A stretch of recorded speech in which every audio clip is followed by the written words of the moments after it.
Welcome to another episode of the Gridiron the Capital Podcast. I'm your host, William. And Why are you laughing? I'm sorry. I'm your co-host. Bryson was Why are you handling. laughing? This is like the I'm third sorry. time this. I'm This is sorry. like the third time you had laughed as soon as I start the intro. What's going on? I don't know. You just it's the how your mood just switched. That shit just made me laugh this time. The reason this time is the mood just switched. Slightly bipolar. Slightly. How you doing today? Doing great, man. Had a rough day yesterday. Cussed out a coworker. I mean, it happens. Cussing out people and whatnot. But besides that, it's a good day today. All right, then. Well, shit, let's get into Will? it. Well, how was your day going, Will? Yeah. Today? Oh, it's going fucking horrible. I can't even watch my favorite friend. So yeah, it's all good. It's all good, bro.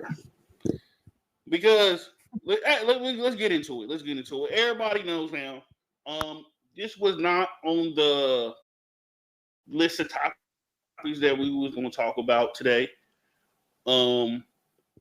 But since it was revealed this morning, right before recording, a few hours before we started recording, Daniel Jones just started for the Indianapolis Colts. Everybody knows that listens. I am a Colts fan. I am not happy. I'm gonna get into my whole spiel. Mind you, crazy part is I actually was gonna talk about the Colts, because the article came out with Luck that he did. He did an interview with the Athletic. Really good read. And I had this whole big speech planned and whatnot, talking about Luck, giving his comeuppance and whatnot. But this shit was just landed on our lap this morning with Daniel Jones being the starter quarterback. I'm not pleased. I'm not happy. Obviously, we're going to talk about that first. My co-host is actually going to start talking about his reasons why he liked the move first. And I'm going to get into my whole spiel. Go ahead. That go ahead was so like, yeah, it was such an aggressive go ahead. All right, y'all. I think we all right. We need to break this down. Okay. I had more numbers that I had, but I accidentally deleted them. So I only have 2 sets of numbers. But let's start off talking about the offense schematically, what it's supposed to look like. So if you watched the Eagles in 2022, was it 2022? I always forget what team Steichen was with before, but you watched the team he was with before the Eagles. This offense is meant to move the chains. Like it's not a we're trying to command the deep ball. Like it's not what this offense is supposed to be like. It's supposed to be an offense that move the chains, right? Big time throws aren't really the bones of this offense. Like this offense is at its best whenever you can dink and dunk, right? When you can smash your opponent with the run, we get yards with yak, we kill you with RPOs. Like it's meant to move the chains, right?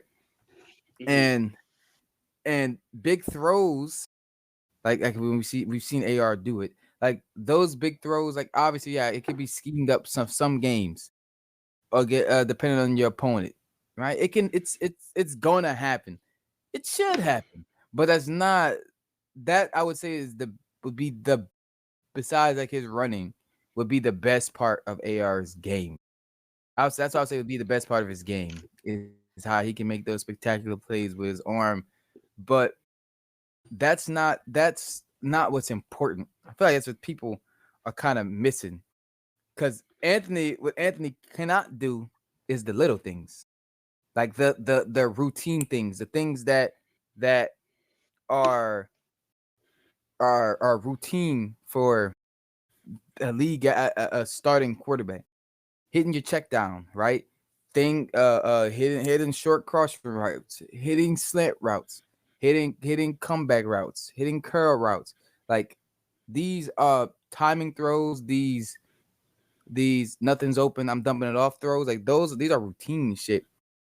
And this AR's weakness, like his biggest weakness. And when you can't do those things, you can't run it off. Like you really can't. You can't run an offense. Like if you can't do the little things, but you can only do erratic big plays. How are we supposed to how is supposed to make a game plan around that? And I got some set of numbers, right? Because we've all been we've been watching the preseason, right? The preseason is not I mean, it's important, but it's not important. I was trying to find these exact numbers for last season, like his numbers for these in last season, but I didn't get a chance. I didn't have time to find them. PFF passer rating under 20 yards. AR 55.6. Daniel Jones 81.7. That's under 20 yards. And even without knowing these numbers, I kind of had an idea they will go below, because like that's the stuff he struggles with. Is that's his biggest weakness, is the routine easy things, the dump offs, the check downs, all these things. Like he struggles with that. And that's why I say this move is a good move, because as much shit as we could talk about Daniel Jones, right? Daniel Jones, what I say would be Daniel Jones' best trait besides his legs, because he's sneaky athletic. The best traits besides his legs is he is totally perfectly fine with his dunking way down the field. Like he perfectly fine with that. Hence why in the beginning, whenever Indianapolis picked up Daniel Jones, I was like, okay, like as much people talk about Daniel Jones, like his best attribute is this dink and dunk style. Like, because he's not someone who's gonna throw the ball down the field like that. Like he's not gonna do that. And yeah, and Anthony Richardson, I think his big time throw percentage is like 13% or something like that, and it's like 5% higher than Daniel Jones, because Daniel Jones, like I said, doesn't take a lot of deep shots like that unless you specifically scheming up for him to do so. And even then, sometimes he'll check that bitch down if it's muddy. Like that 13%, that's a small. That 13% isn't worth me putting you as the starter if you do the smaller stuff at 30% lower, at worse, like 30% worse. I can't put you starting, because I can't trust you to do that stuff. Like I can't trust you. So Daniel Jones in this offense, as much as I know people say Daniel Jones is horrible or whatever. Yeah, he may not be the best, but is this style of offense best suited for him? Yeah, it's best suited for him, because it's a dink and dunk offense. Like I promise y'all, is he gonna make his mistakes? Of course. Is he gonna make more than AR? No, I don't think overall he's not. Like Daniel Jones has managed the offense. Brian Dable did the same thing with him. Like whenever that year when Brian Dable took this nigga to the playoffs, the nigga had basically a similar offense. It was a dink and dunk offense, and an offense where a heavy RPO, they utilized his legs. They didn't really rely on him throwing the ball like super deep like that. Like he did it from time to time. He had his mistakes, but if you limit, but you have to limit your offense with Daniel Jones passing wise, right? Like concepts wise, like you can't, like you scheme open a deep post. He might not hit that bitch. Not even gonna lie, he might not hit it. He might not. But I think being able to do the little things is what made this decision easier for me. It made the decision a lot easier. Like I know I was gonna say like AR high floor, not high floor, high ceiling. The what he can do, but it's not. It's the NFL. It's not about what you can do. At the end of the day, it's about what you can do, and that's why I keep saying. That's what I was saying before. Me and Will got here. Low floor, higher floor. Like your floor is higher with Daniel. As much as we want to talk about what Anthony Richardson can do with his legs, the crazy throw where he's falling back. He throws an 80, 50-yard bomb.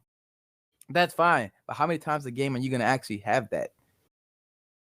And that's what I forget. Whenever something like big time throws is tracked, they use 15 to 20 yards. 15 to and up. It's because you might have one. Maybe you might have one completed 50-yard pass in the game. You might have 3 attempts, right? So it's because the NFL. It's not easy to track balls that are thrown that deep, right? I think Anthony just needs time. He hasn't had a lot of time to like play the game, which is kind of contradictory because he's not playing. Like Steichen job is not. He's not really on the line, but like it can be on the line. No, it's on the line.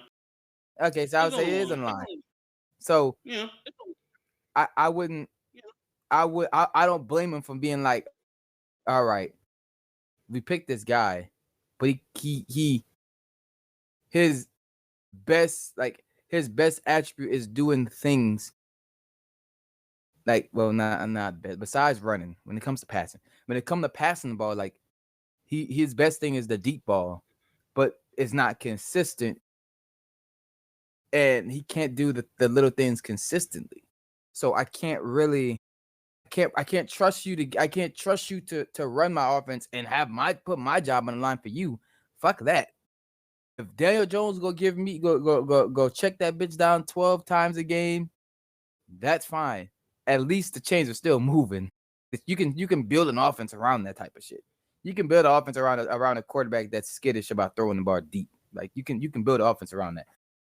It's hard to build an offense around a guy that doesn't recognize when to throw the check down, when not throw the check down, or he misses on the check down, or he misses on the slant, or he misses on the shorter routes, like the easier completions. Like he struggles to do those things.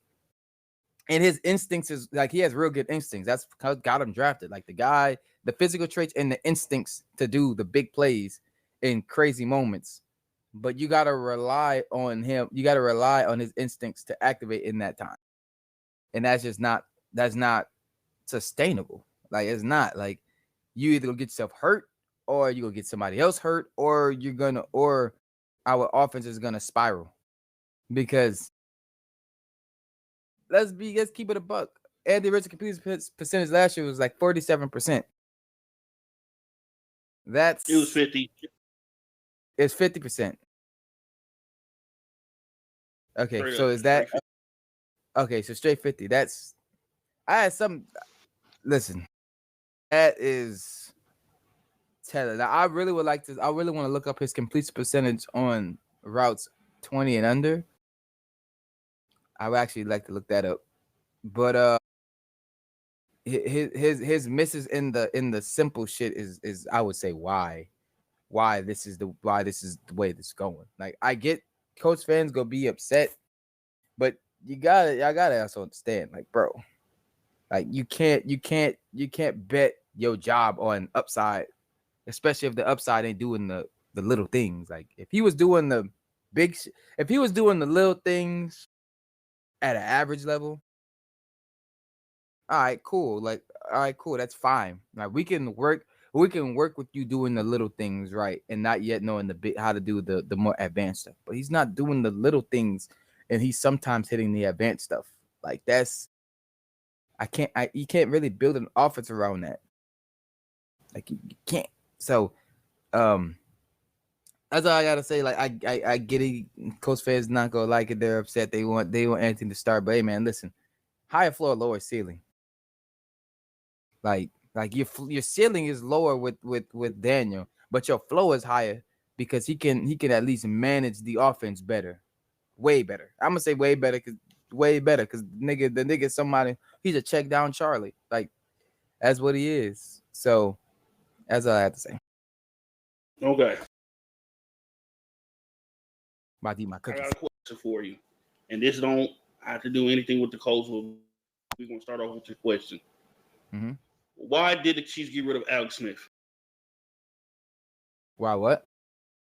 Why did the Chiefs get rid of Alex Smith? We're gonna start with that question, and then you're gonna see where I lead to. I don't know. What is the main reason why? You don't remember that time? Okay, let me tell everybody. Hey, Alex Smith could never push the ball up fucking field. That's why they went to get somebody, a raw prospect like Patrick Mahomes, because everybody fucking forget. Because I understand that he's this Hall of Fame guy. I get it. They're the reason why people was tripping out the Chiefs traded up with the Buffalo Bills, mind you, for the 10th overall pick to pick Patrick Mahomes. Hey, this man got a big arm, but we don't know if he can read a fucking defense. He can throw the fuck out the football, but there are issues. This is the same situation. I'm not saying Anthony Richardson is going to be ended like Patrick Mahomes. I'm not saying that. What I'm saying is, hey, you got a guy who is insanely fucking talented, who's not been given every opportunity, every type of scheme to prove himself.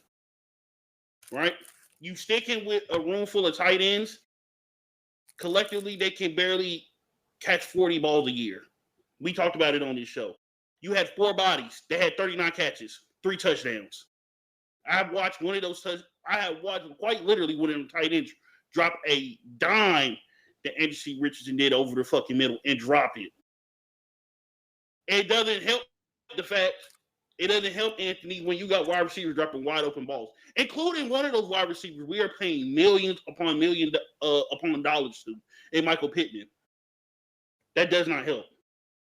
It does not help. You got a Donde Mitchell playing handsy with the ball every chance he can fucking get. Now, mind you, we talking about receivers. Danny Dimes only helped out one player in this equation, and that is Michael Pittman. Because now, when Anthony Richardson on the field, this nigga is barely a non-fucking factor. You know who are the 2 main factors on that team at the receiver position?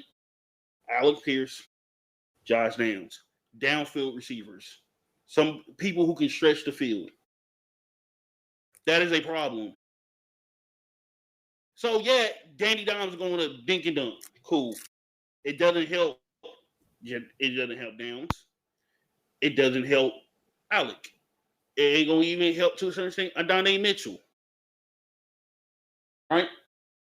The main point I've been making all off seasons, the last 2 off seasons, what the offense need to be. The offense need to be simplified. RPOs. I'm pretty sure Anthony can do a fucking RPO. I think he can run that shit all day, any day. RPOs, run the ball, play action. Simple as that. We got a workhorse at running back. And Jonathan Taylor. We got a workhorse. We got, I think, who's probably going to be offensive rookie of the year, and Tyler Warren now. Cool. I guarantee he at least going to catch 80 balls this year. At least. He's going to be a nice piece of the offense that we have been missing since Jack fucking Doyle. My problem is this. People say, like you said, like, hey, he going to dink and dunk. He can do the small stuff. For people that don't been keeping up with camp, Anthony Richardson has been showing improvements this offseason. And what's the key. Can he come in and show improvement? And he has, in terms of accuracy. The main point also I like to reiterate that Anthony Richardson has been dealing with, I call it the Curtis Painter problem. Him throwing the ball too hard. He even said that himself in an interview with Colts.com. He said, hey, I know everybody knows that I can rip it. I can throw it downfield. sometimes, like in between the numbers, the shorter stuff, I'm throwing the ball too fucking hard. I'm like, even he knows his fucking, so he's self-aware. That's a good thing. He is self-aware about a problem that he's been working on. I don't think Anthony Richardson has a accuracy problem. He has a touch problem. He's heavy-handed with the football. He's firing in there.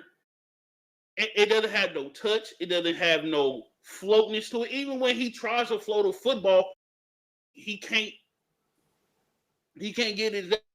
Like there's no medium to it at all.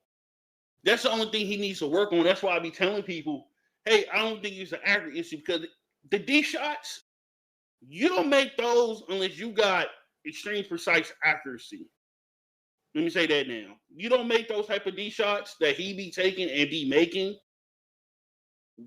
without knowing, like, hey, I can only throw it up to where the receiver can get it. If you look at most of the Colts games last year that Anthony played in, it's maybe 1 to 2 games that we lost in double digits. The joke was last year and the year even before that, hey, either this is a 17-year-old team or this is an 0-17 team.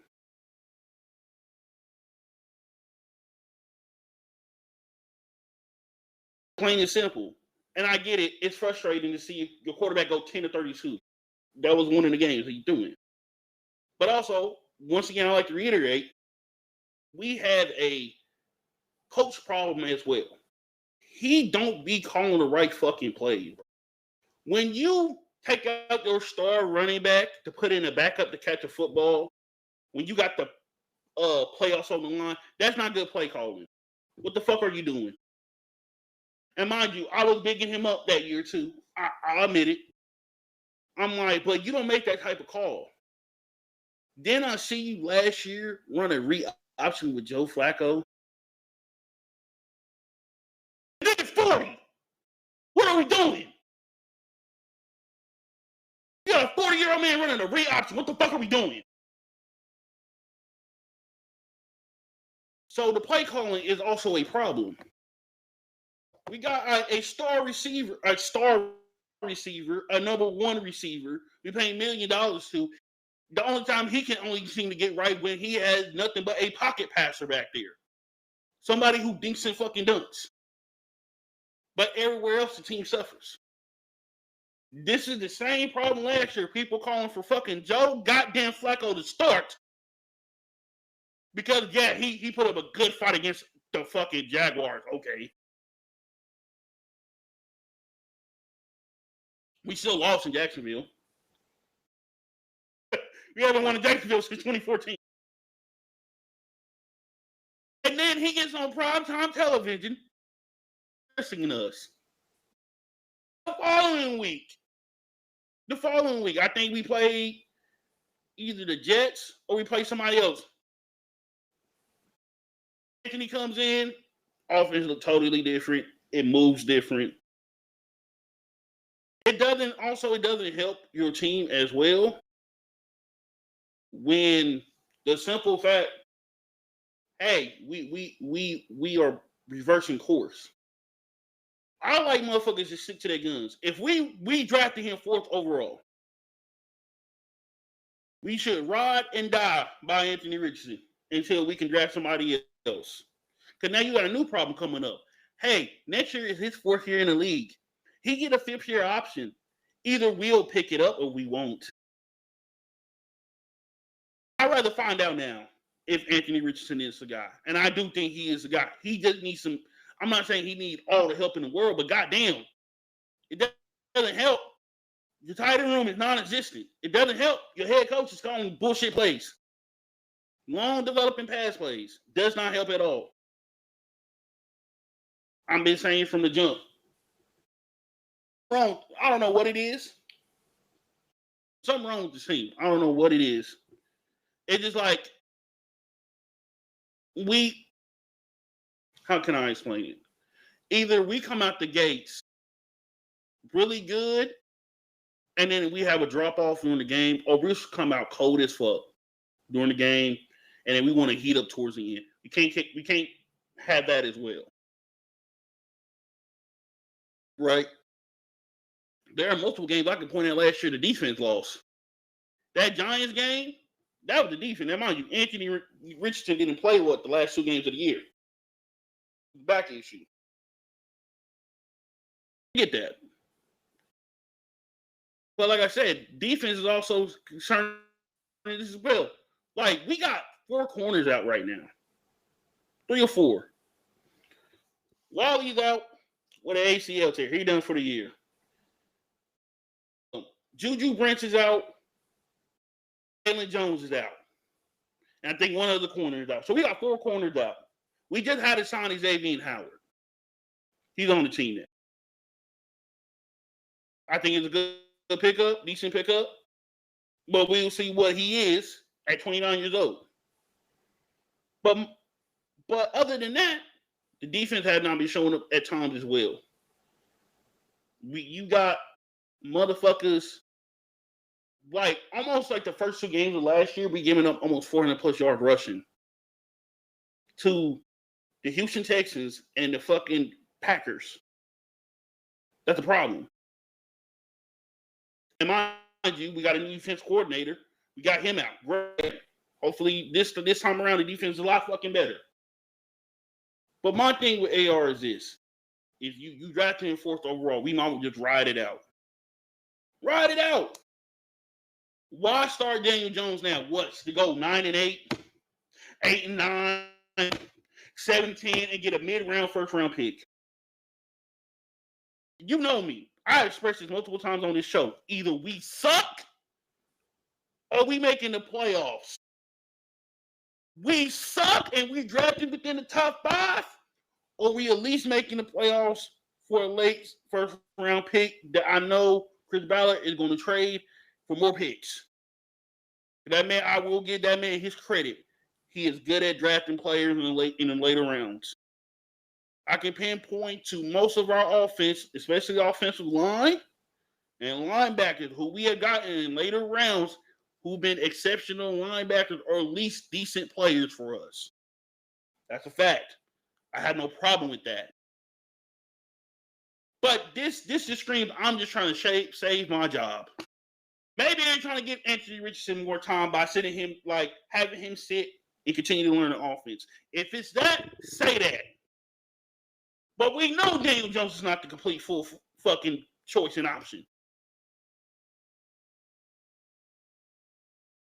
Like you said, he's gonna dink and dunk.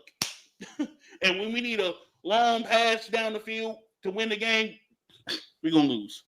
We're gonna lose. I wasted Jonathan Taylor's time, respectfully. I love JT to death. Love him. Love him as a player. I know Pat McAfee hate him, but love JT. We wasting his good years. He had great years. He finished 4th in the league in rushing. This man, Anthony Richardson, has barely completed, in my opinion, 15 games? At most. He played 2.5 his first year. He played, maybe a cumulative 11 or 13 the following year. There are 17 games in the season. You do the math. It's 34 games. He has probably completed less than 50% of his games. And we just we just give up.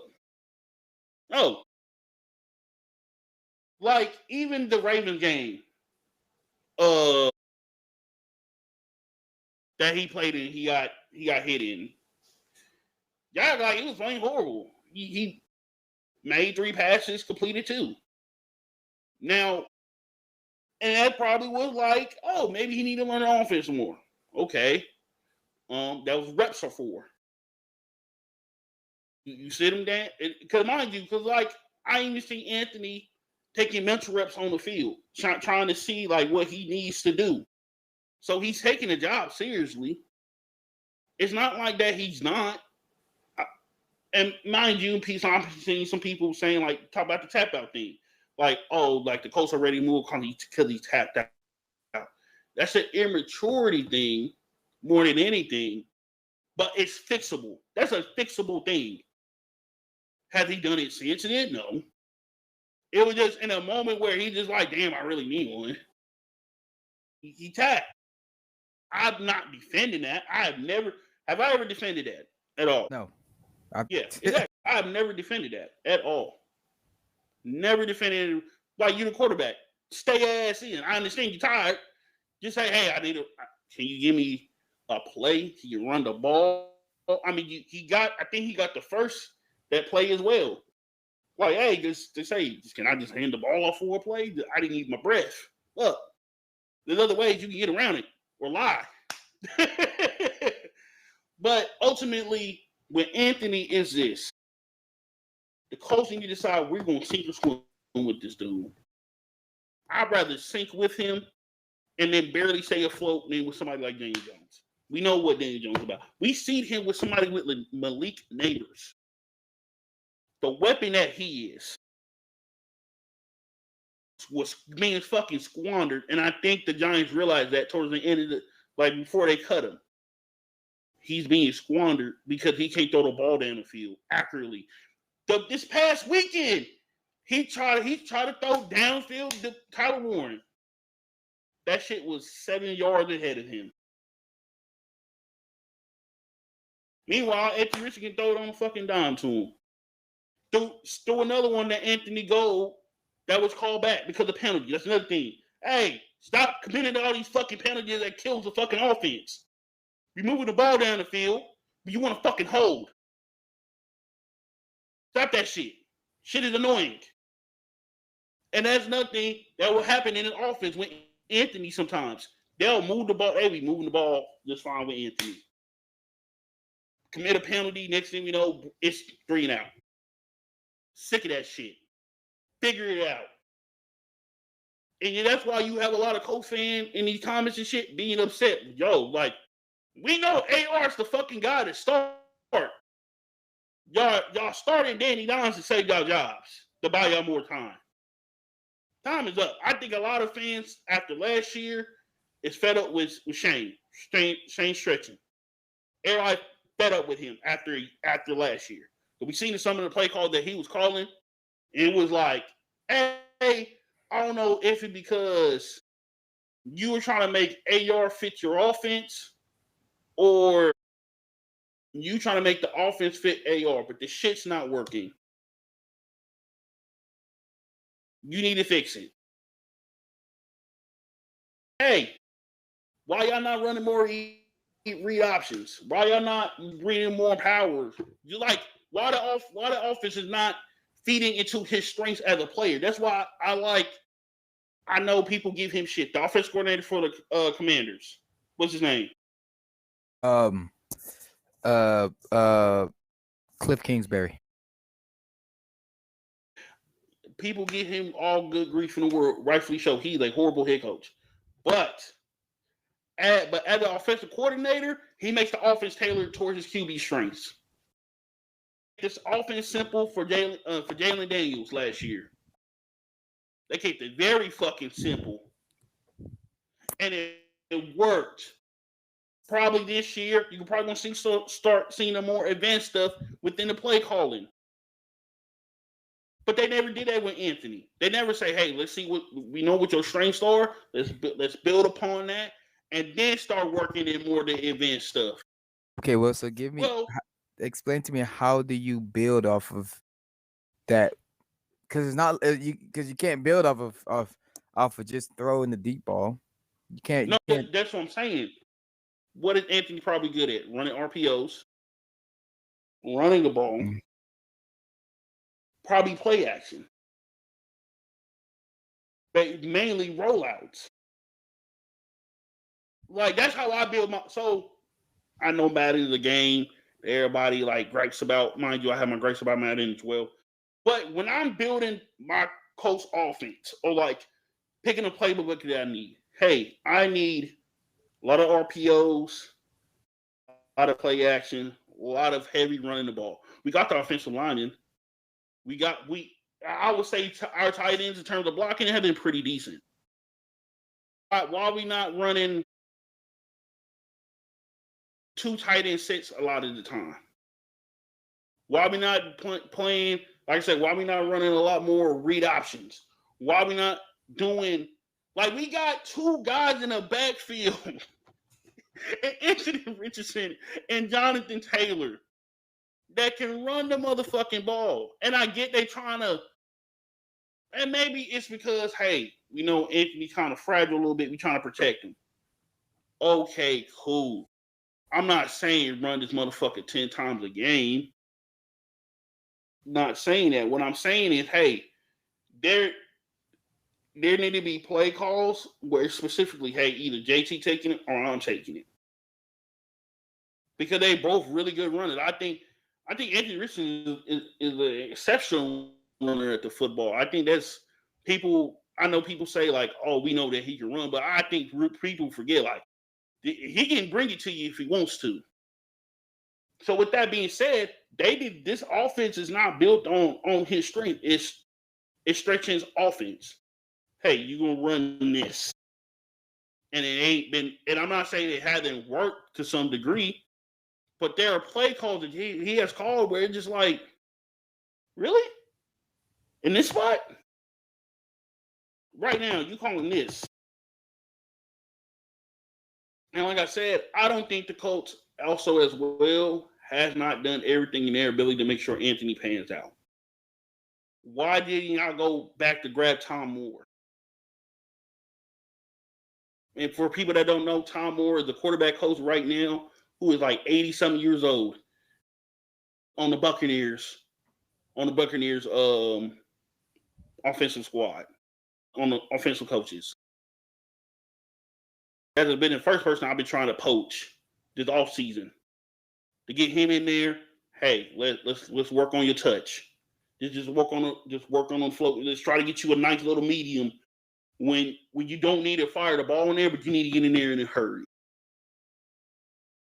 Because I get it. He struggles with the slants, the drags, the curls sometimes. I get it. But eventually, like you keep saying, hey, with the D-ball shit, pretty good at it. So eventually you gonna need to run a deep end, a post, a slug and go, your goals, your your corner routes. I think he can throw those pretty damn well. But it's not. But like I said, I don't even think it's an accuracy problem with him, because I think sometimes another thing too, people look at box scores and not look at the actual game, like what has happened. Like, okay, like why the box score this way? Is it all on him, or there are other things in between to where it's like, okay, I can kind of see where there's some issues. So that's my thing. Very frustrated as a fan. This is, mind you, I've sat through some horrible fucking seasons. I've sat through the 2011 season. I sat through the 2017 season. I sat through the 22 season with Matt Ryan. I sat through the season with Carson Wentz. I sat through it with Phillip Rivers. Phillip Rivers was very fucking good for us. Shout out to Phil. So, I sat through the season with Gardner Minshew starting most of the year. But this year, yeah, y'all can piss the fuck off with this decision. Y'all can suck my dick. I won't be watching Colts football this year. You can keep that shit. Unless AR touches the field, then I'll tune in. Then I'll watch.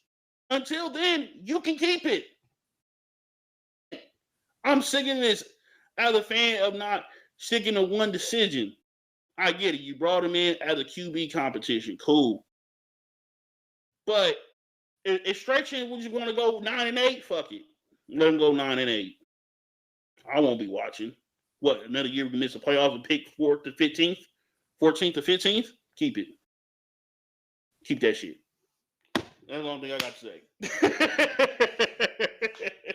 I don't think you shouldn't watch it, Will, because I feel I'm not, no, nigga. But I'm not watching. Daniel is gonna be better at managing offense than AR. He's gonna be. Okay, that's all fine, but we talking about winning at this point. Is it gonna amount to fucking wins? We know it won't. Has Anthony He amounted to had one? a Ferrari and couldn't even handle it. Yeah. And mind you, I understand the Giants had their problems as well. Offensive line, Yeah. running back was an issue because they let fucking Saquon walk out the fucking door. I get it. But I guarantee he had better tight ends during his time frame with the Giants. And I would say for the most part, wide receiver wise, I think the Giants and the Colts are about the same.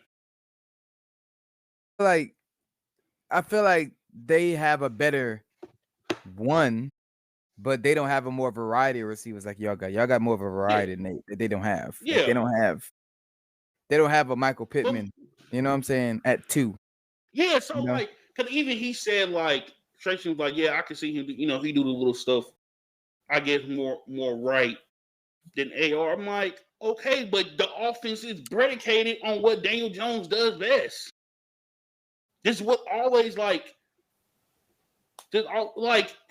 his play calling is so fucking weird. It is. Like you said, the offense is for Yak, Dinking and Dunking.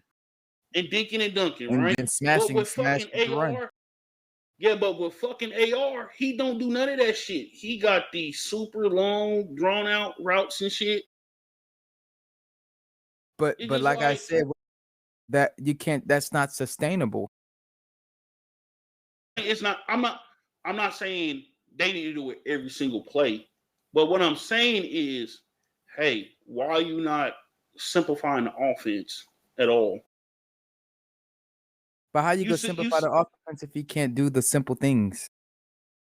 He can run. Once again, can Anthony Richardson run an RPO? Do you think he can run an RPO? You don't think this man can throw a screen? A bubble? I told you his percentage on the short to the medium routes, including swing passes. But here's the thing. But here's the thing with numbers, and that's why I say people got to watch the games. Sometimes these fucking receivers dropping the fucking ball. In the last 2 years watching college football, y'all been dropping a lot of shit. Y'all been top 5 in drops for the last like 2 years. So that's also adding the fact. It also adds in the fact he has never had a security blanket in his time in Indy. I don't know why they don't use Jonathan Taylor more in the passing game. It's very weird to me. But that shit as well, because I guarantee you, not Anthony Richardson, but Jonathan Taylor can at least catch 40 balls a year just by himself. Yeah. So it just like the offensive play calling, it been wonky. And that's what I'm saying. A lot of this shit is the coach. Why we didn't get somebody that's like, okay, who we getting? Who we picking? All right. Because you know what I really think? I think the coach thought they were going to end up with Stroud. I wholeheartedly believe that. I believe that they was going to end up with Stroud. And stretching made the offense based on CJ. I wholeheartedly believe that. But CJ can't run RPO. When they decided to pick, he's not an RPO quarterback. And then when, huh? I said he's not an RPO quarterback though. But I'm talking about as far as the dinking and dunking and shit. Oh yeah. He definitely do that. As far as the dinking and dunking and shit, like stretching, like wants to run. I think CJ was like he wanted CJ. When they didn't pick CJ, or when CJ was off the board, all right, what's option 2? Well, shit, we got a physical specimen at quarterback. You want to try him? Yeah, let's get him and see what he can do. And then first 2.5 games with the Colts, everybody was like, yeah, Anthony Richardson looked like that dude. Because he was playing well. And he led us to almost a comeback win against the Rams. Like, he played horrible the first half. We'll admit that. But that second half, he came back out, was on the money. Puka Nacua just did his man in overtime. Defense. The Houston game, he scored 2 touchdowns before he got hurt. And everybody knows, like, this dude is young. He hasn't had a time to develop. The man basically overnight went from the college to the NFL overnight. Should he made that jump? No. But I also understand it as well. You got to leave when your stock as hot as possible. We seen that last year with old boy from Oklahoma State. He didn't leave his senior year. Ollie Gordon, his stock took a dip. And everybody else got better too. Ollie Gordon, and everybody, they had a bunch of other running backs shot up and it pushed him down. Yeah. And then now, because if he would have came out the year before prior, he would have been a top 10 pick. If he would have came out the year before, he would have been at least a top 10 to top 15 pick in the running back. He would have been the first running back off the board at least. Yeah. But he decided to stay another year. His stock took a hit. Anthony Richardson saw the opportunity to leave. His stock was the highest then. And he left. I understand that. There's blame across the board to take. But now we here. And that's what I'm saying. Colts need to lie in their bed. I have more respect for you if you lie in your bed and realize, hey, we made a bad decision. Instead of saying, oh, now we want to reverse course after 2 fucking years starting this man and say, oh, now we're going to allow him to sit and learn. Then we should have kept Gardner Minshew for the last 2 years. I would have been rather dealing with him. I know Gardner Minshew is at least a bottom tier starter in the league. And that's just facts.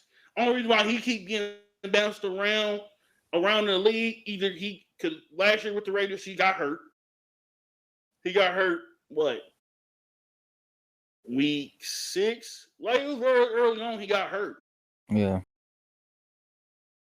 So, with that being said, I'd rather y'all just kept Gardner Minshew. And y'all want Anthony to sit during that time, I would have accepted that.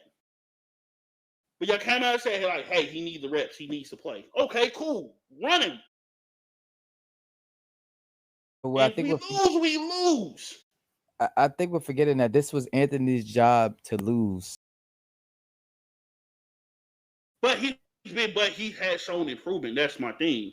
He's shown improvement, but has he showed consistency, really?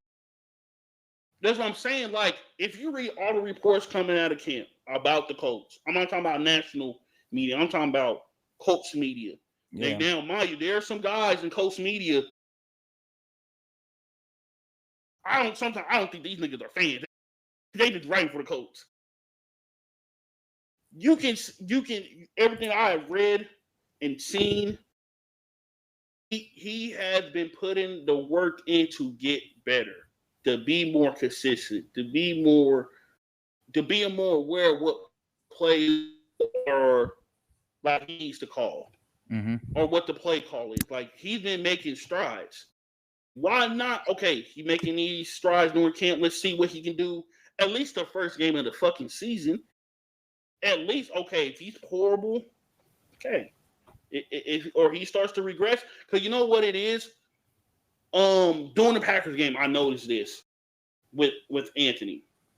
When the pressure starts to get to him, he get hoppity in the pocket. And all his mechanics that he has learned breaks down. And then, because he threw 2 chuck balls at a wide receiver and a running back in 2 different plays. And I was okay, I can kind of also see a problem with this. Once he starts to see, not ghost, but once he starts to see pressure, his mechanics start like, okay, what do I need to do to get this ball out and not take a sack? And then I think that's another big thing with him as well. Now I realize that after I said it, sometimes it's okay to take a sack. It's okay. I'd rather for you to take the sack or fall, rather for you to throw an interception, to fumble the football, running it, just fall. That's it. And that's they gonna have to get. That's another thing that he's gonna probably have to work on. But that shit comes with reps. You got to get him settled. You got to make Anthony feel as protected as possible. You got to get him settled. So, like I said, this year I'm not watching the niggas. This is the first year I've ever said like, yeah, I'm not.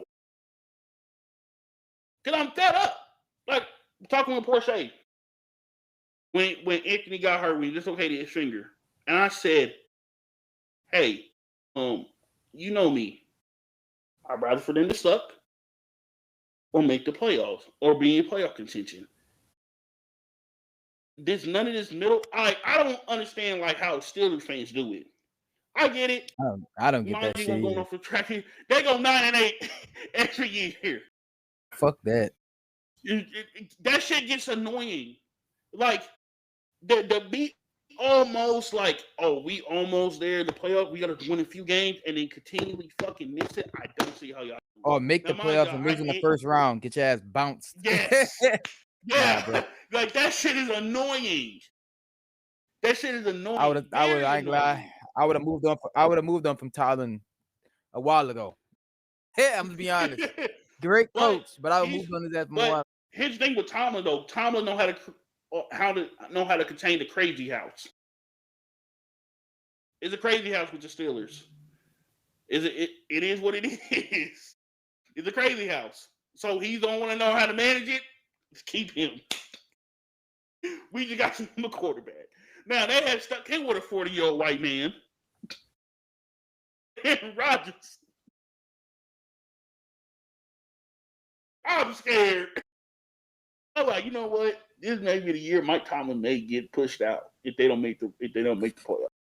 And I think but if I was a Steeler fan, I ain't gonna lie, I would want a fresh start because like, bro, this 9-8, they getting bounced out the playoffs. Like it's not all I'm getting. All we getting is we have a winning season and a high draft pick. Yeah, like you picking in the top 20s. Who the fuck? Okay, I guess. Like, I'm tired of picking 13, 14, 15 top pick overall. Either get me a top 5 pick or we picking in the deep 20s, but at least we getting either deep in the playoffs or we're not losing first round. At least we're making it the fucking divisional. Yeah. Give me something. Like, fuck. Like, y'all understand my heart was broken when Carson Wentz missed the playoffs in 2021. Missed the playoffs. We had a winning end game and we fucking lost. We had 3 win and we ended games and we fucking lost all fucking 3. That's heartbreaking. It was heartbreaking regarding Minshew. Completely underthrows a backup running back at that when we missed the fucking playoffs. We missed the playoffs. We haven't won the division in over 10 years. We made the playoffs in that time frame. We have not won the division in 10 plus years. We not have won a home game in 10 plus years. We not have won in Jacksonville. That god awful team. We have not won in 10 years. Fed up. If you need a clean house, and that includes Chris Ballard, get them out. But Stretch, I want him gone. I already say that now. He not even on a hot seat. The bitch is gone. I want him gone. I think I would give him another shot at picking a QB before I do that. No. I got some numbers for you. Okay, go ahead. So regular season passes 5 to 9 air yards and no pressure. Okay, this is out of 42 quarterbacks.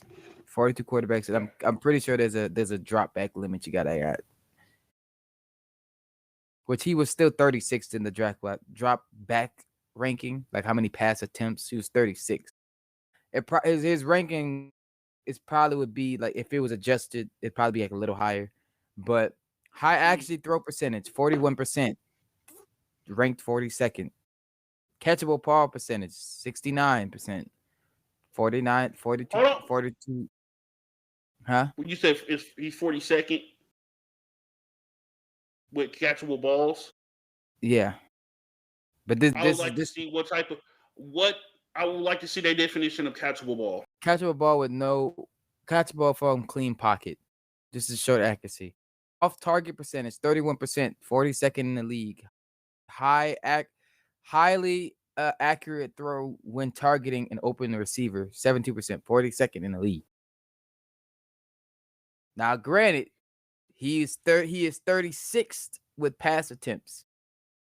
So the ranking might not be 42nd, but he might It could be a lot higher. That's what I'm saying. Like a lot higher. I don't know, man. Because like I said, okay, catchable ball. They say anything thrown within the clean pocket, he's 42nd. Correct? That's what the numbers say. Yeah, 42nd. Yeah. Okay. How the receiver being guarded then?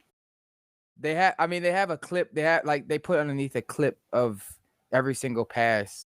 If you want to see it, that he has done. Yeah, and that this year, yeah.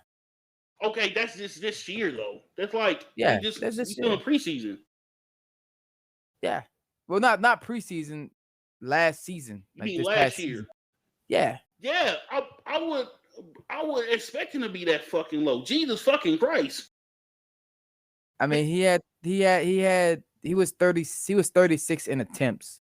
So I mean, he didn't have a lot of attempts. I mean, he didn't have a lot of clean, like with those specific obligation,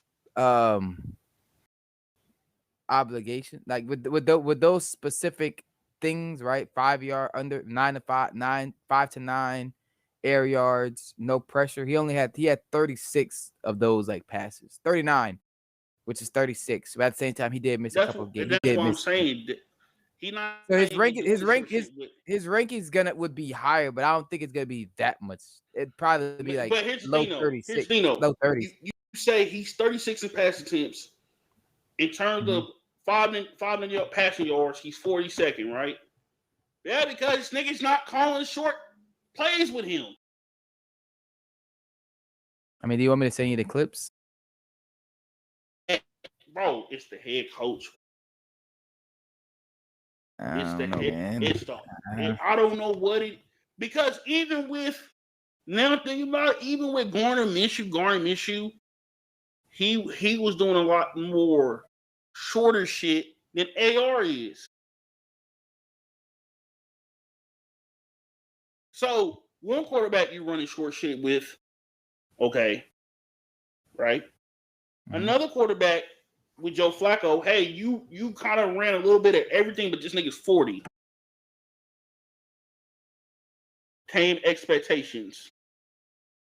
With AR, you got these super long developing ass pass plays. Like, he gotta wait till something gets open. That's a problem. So I have a question for you. Hypothetically, if when Daniel Jones get in this backfield, if this offense, I mean, you have a playoff roster, but like, let's not say he make it to the playoffs. Hypothetically speaking, if the offense look manageable, he throws for 30. Let's say he throws for 32 to 35. Nah, 35 might be too high. 32 to 3,400 yards. He runs for 8 touchdowns. Y'all win 8 or 9 games. What do you say then? I still want the coach gone. I want everybody gone. I don't want that. Why would? But wouldn't that be a detriment of Anthony though? If they did that, like no. Would that make you be like, all right, yeah, we got to move on from Anthony? No. I'll be like, I want the head coach gone, I want the GM gone, I want everybody gone. Clear house. I'm not looking for 8 or 9 Anthony wins. Too? Either we suck with AR or we win with AR. Is so what it is. Would you want would you still want him? Would you still want AR after that? Because that would show that the offense can work. Okay, but okay. I don't want Richardson to be the coach. Like when I say I'm fed up with him, like I'm done. Especially after the press conference today, I'm done with him. I don't want him as the head coach of the Indianapolis Colts. I don't want him as a coach. I don't think you can just blame him, man. I mean, you have to put some blame on AR too. Like I said, it's blame to go around. But you can also look at the head coach.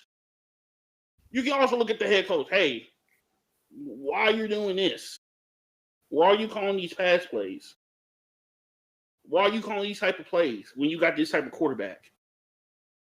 Now, you brought in somebody similar as the AR, so, hey, you ain't got to shrink the playbook so much.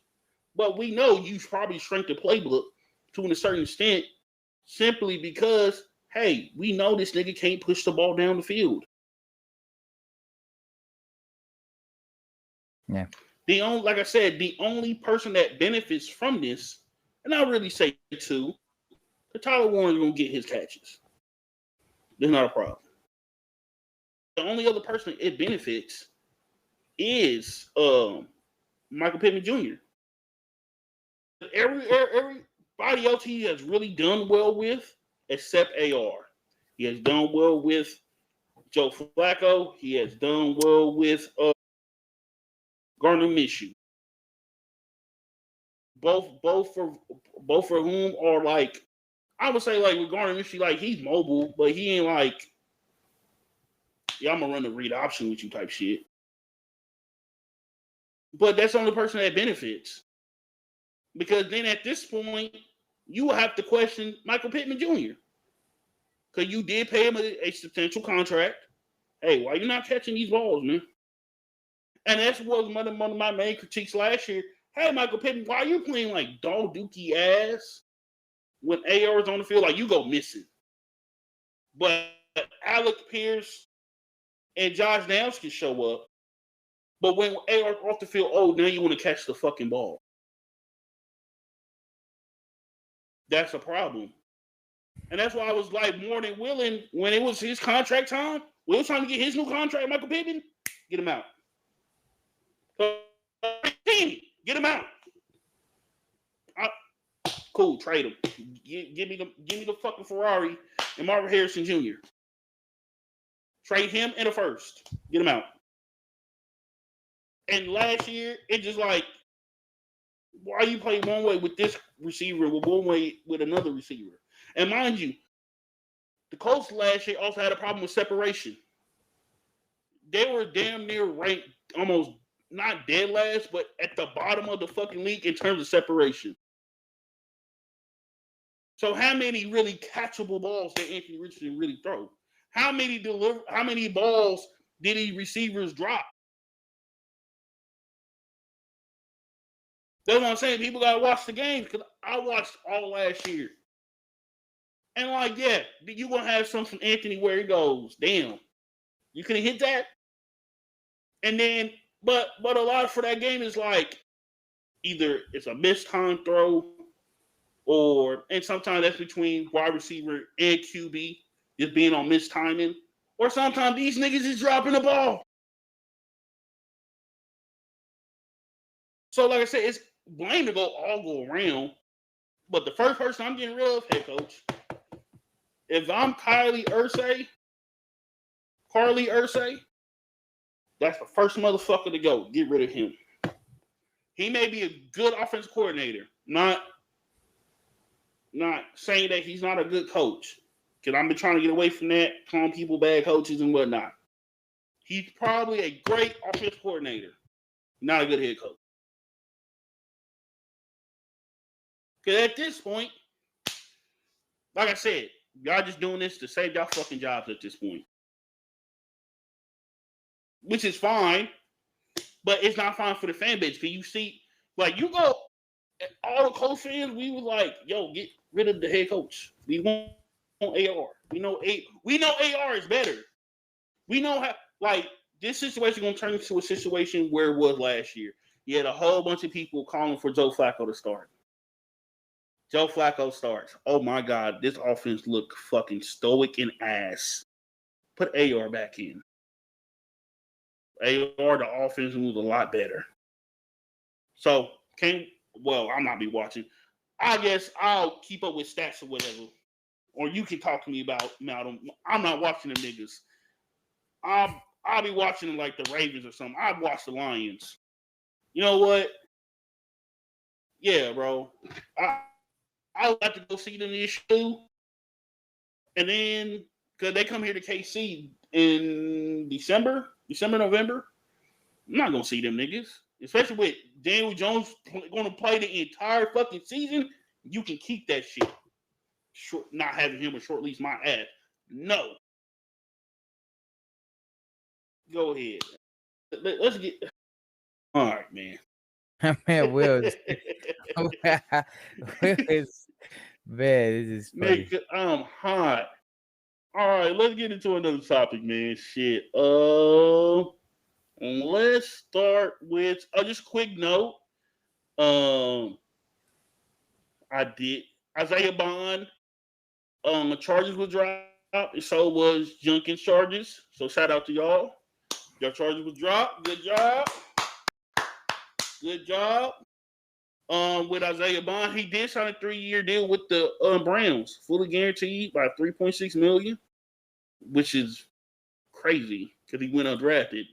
I think y'all could have used him. We already got enough receivers.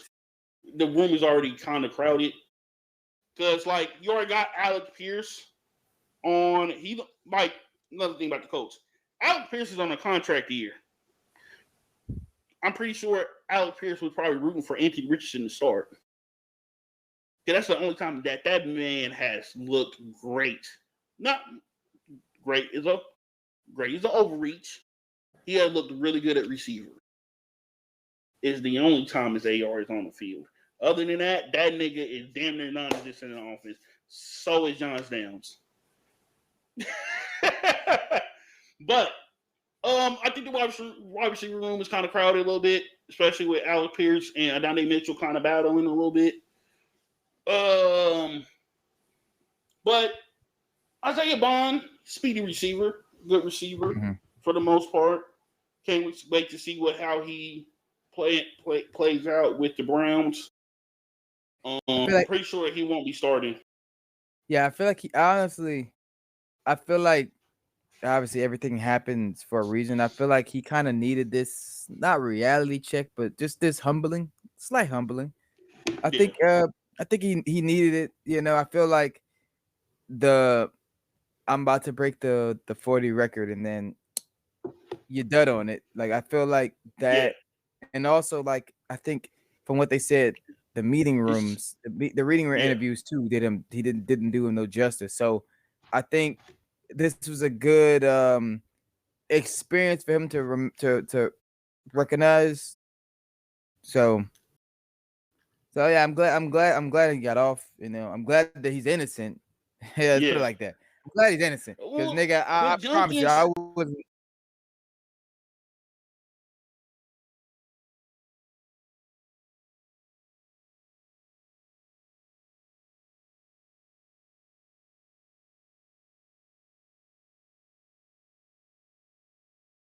Okay, he's guilty. Nah, he's definitely guilty. I was talking about Josh, not Josh, Isaiah Bond. That nigga is guilty. Yeah, Quinshon Judkins. You is guilty. That is the only thing was his saving grace. Hey, she kind of reported it late, and we ain't got no film or footage. He probably still did that shit.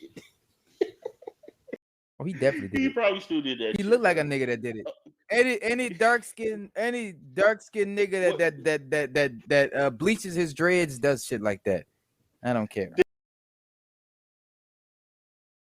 No, I don't give a fuck. Okay, I'm being honest. Especially when he got the nose piercing. Oh, he definitely did it. Oh, fucking right. The fuck out of Yeah. Oh shit! I just wanted to throw that in a little bit. Shout out to y'all. Y'all beat the charges. Yeah, like OJ. You know. Let's see what else. Okay. You want to talk about the NFL getting sued? The lawsuit's going through with Brian Flores. Real interesting. For people that back home that don't know, Brian Flores around 2022. After he gets fired from the Dolphins, he go on interviews and whatnot for a new head coaching position, and he came out of it wanted to sue the league, simply because how some of the league was, what's the word? Conducting themselves. That's the word. They was how they was conducting themselves. So Brian Flores filed a class action lawsuit against the NFL, New York Giants, Denver Broncos, and Dolphin organizations alleging racial discrimination. Also accused John Elway and Broncos management conducting another sham head coach interview with him in 2019, arriving an hour late and appearing hungover. And then from then, now here's the thing with the Dolphins. And I think this is a real, maybe it's going to hurt the NFL, but in a good way. Also, additionally alleges that during Flores' tenure with the Dolphins, team owner Stephen Ross presented him to deliberately lose games, offering him $100,000 for each game he lost in order for the Dolphins to get better draft picks for the following season, and to tamper with a quarterback before free agency. Now, here's the thing: the quarterback they decide to tamper with, Brady, is fucking Brady. And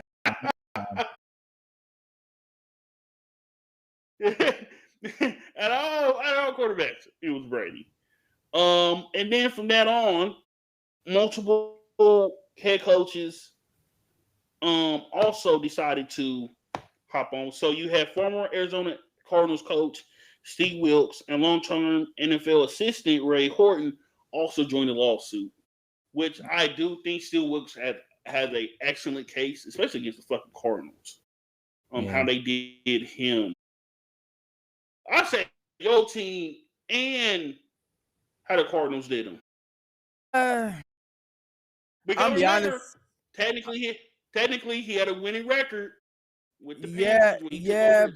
But that wasn't that. No, I listen. I didn't know. Fuck no. You saw what happened with Alec Pierce. No, Alex Pierce. I'm good. That's why I didn't want that. That's why I didn't want Steve Wilks as a head coach.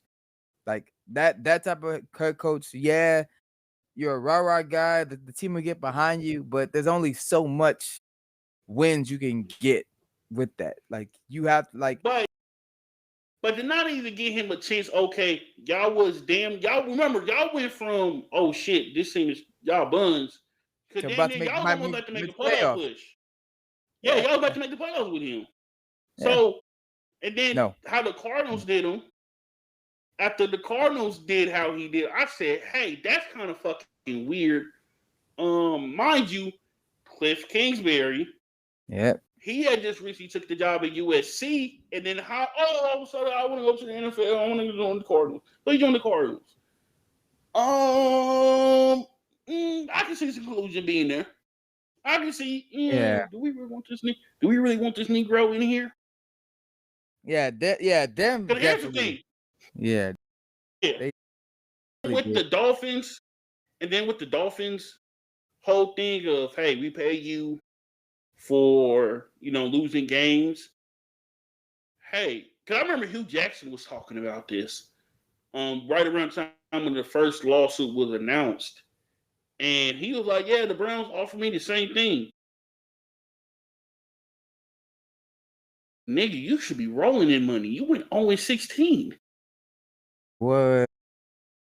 You went 0-6. You won one. I think he won one game.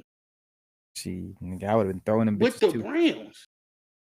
And here's the thing: why didn't you say anything sooner? This shit could have been wrapped up. Yeah. And mind you, my team has done it as well. Not gonna be coy.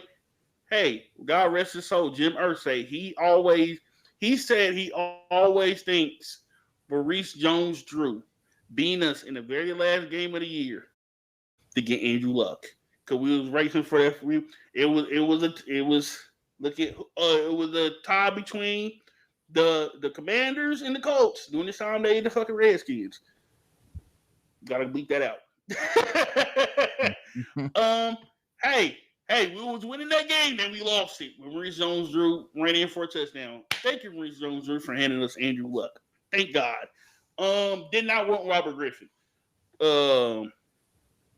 But with that being said, yeah, this is like I definitely believe the Dolphins, not the Dolphins, but Brian Flores saying like the Dolphins owner was saying like, oh yeah, to the tank so we get better draft picks. Yeah, like yeah, that's a definite thing.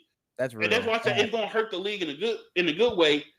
So these owners and these GMs that actually put together teams, so they can put teams together that look like they can win. Because we be looking at rosters sometimes and we think like, yo, we know this roster's bad. Like who's playing? Who is this?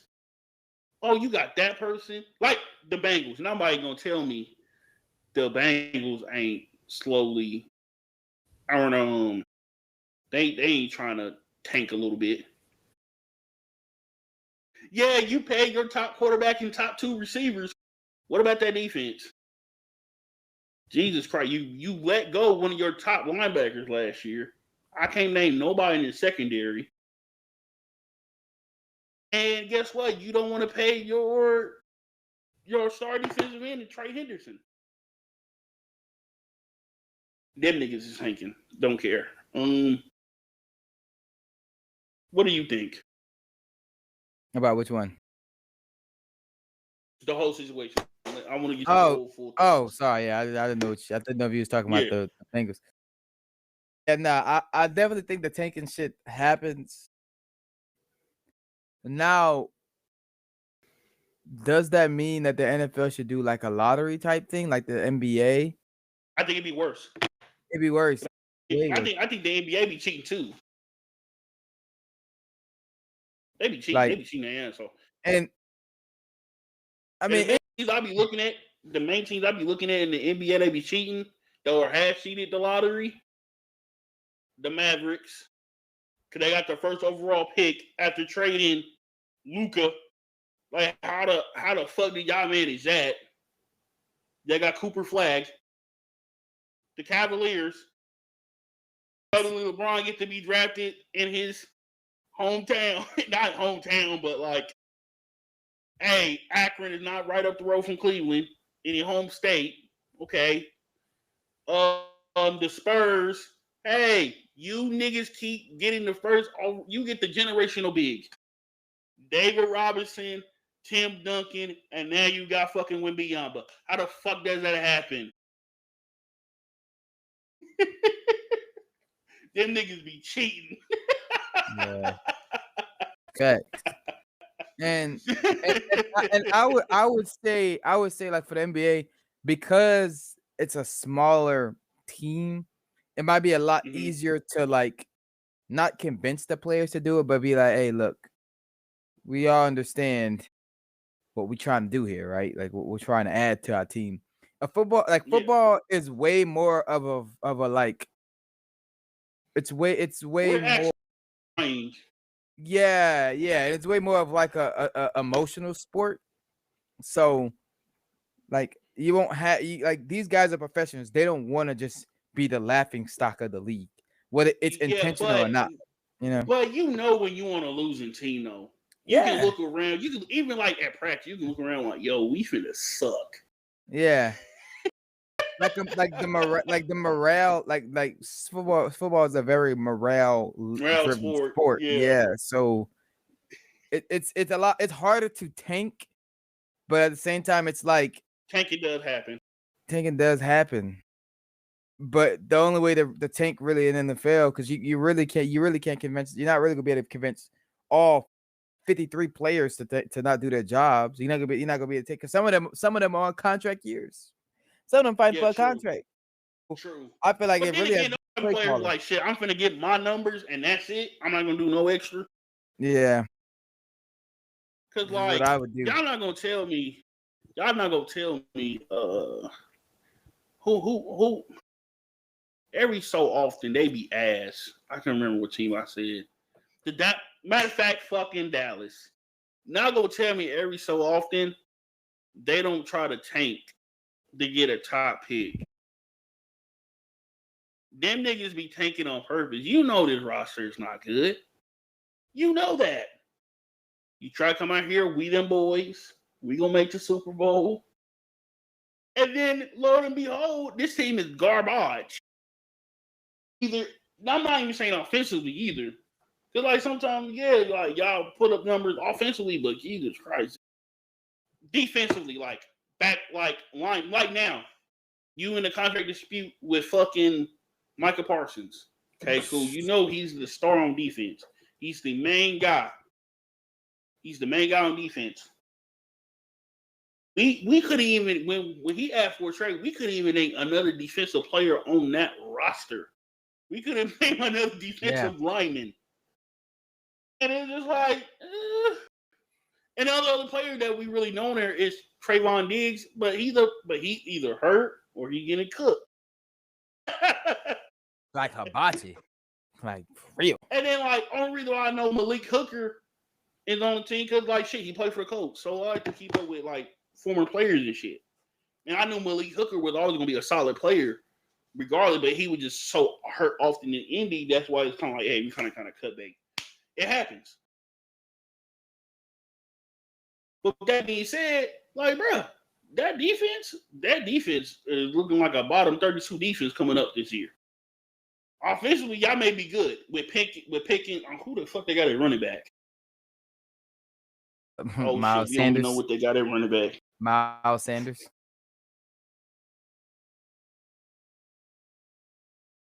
Y'all better hope Dak. Y'all better hope Dak is on the money this year. Jesus Christ. Oh, Jesus. Ooh. Shit. Miles Sanders? I mean, did he put up like 1,400 yards with the Eagles? Yeah, but he did. But we was a top 10 O-line this past year, and he didn't do anything. That nigga got horrible vision. I don't. Like, he does. Like, I swear to God. When he was getting in this year, I was like, yep, not expecting no 5-yard run anytime soon. I was like, man, Bryce, just pass that bitch. Please just pass it. But I'm glad Brian Flores is going to go. I think he's most definitely going to move on with this case. Because right now, he's the defensive coordinator of the Vikings. Now, here's the thing. He's a great situation. But here's the thing, though. Once this lawsuit decides to go through, I'm pretty sure he's going to go through with the lawsuit. Do you think that he's going to be blackballed after this? You sue the league and won. Let's say he does win the lawsuit. Do you think he will still be able to get a job in the NFL?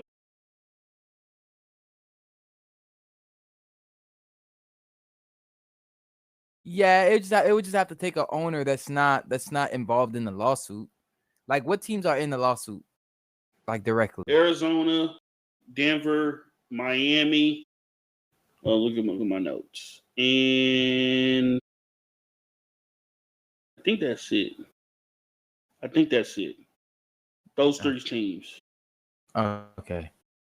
All right. So Denver, Yeah. You said Denver, Giants. Miami, who else? And the Giants. Because so what the thing with the Giants was they called him to do an interview, and then they said, "Oh, you don't got to come no more." Come to find out. Oh yeah. Yeah, one of the Patriots assistants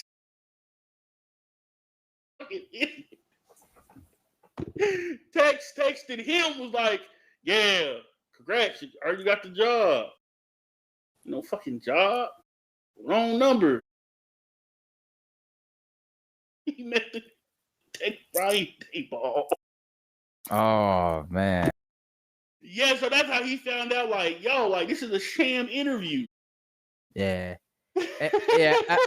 I don't think every owner is. I mean, they all are part of the good old boys club technically, but like, yeah, I don't think they're all like in cahoots And that, like, for something like that, like, some of them don't really.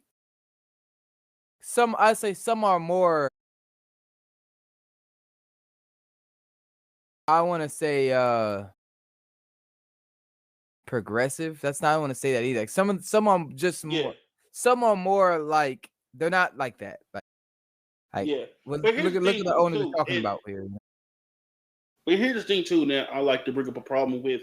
We've been seeing how these black coaches are. They are hurry up. They are quick and ready to get fired. These black coaches. That's been a problem, especially the last few years. Mike Vrabel, who's Gerard, what's the name? Mayo. Former coach of the Patriots. Gerard Mayo, he was the head coach.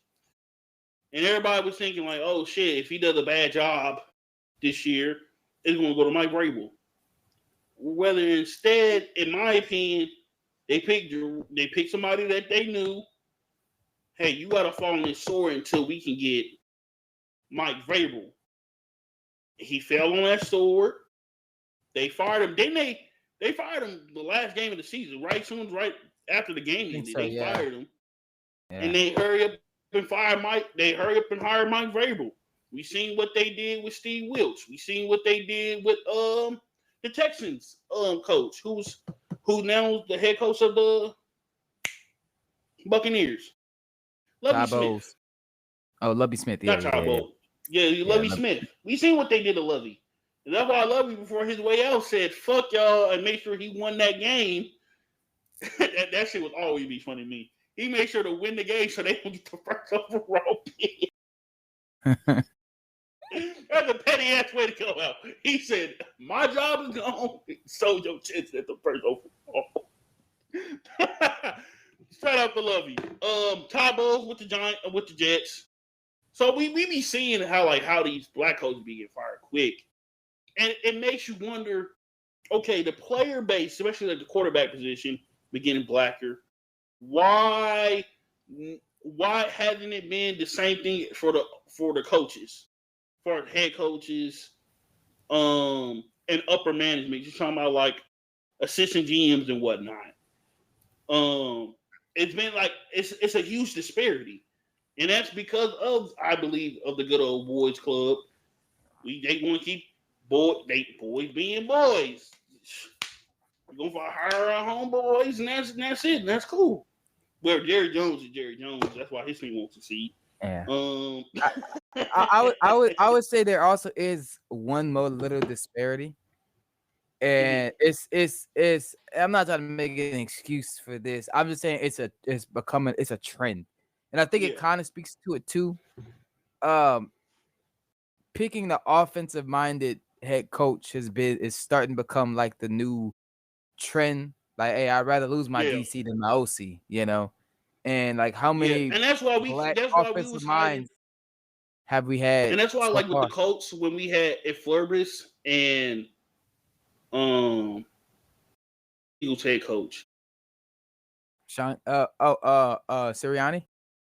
Yeah, when we had Sirianni, us as Colts fans, we will play every offseason. Please don't let our team. Please don't take our OC. Please don't take our DC. But for us, it was like, please don't take Sirianni. Because offensively, like, the dude produced some really good offensive with the Colts, even with the quarterbacks that he had. We was like, please don't take him. And then the Eagles finally took him. We were like, damn.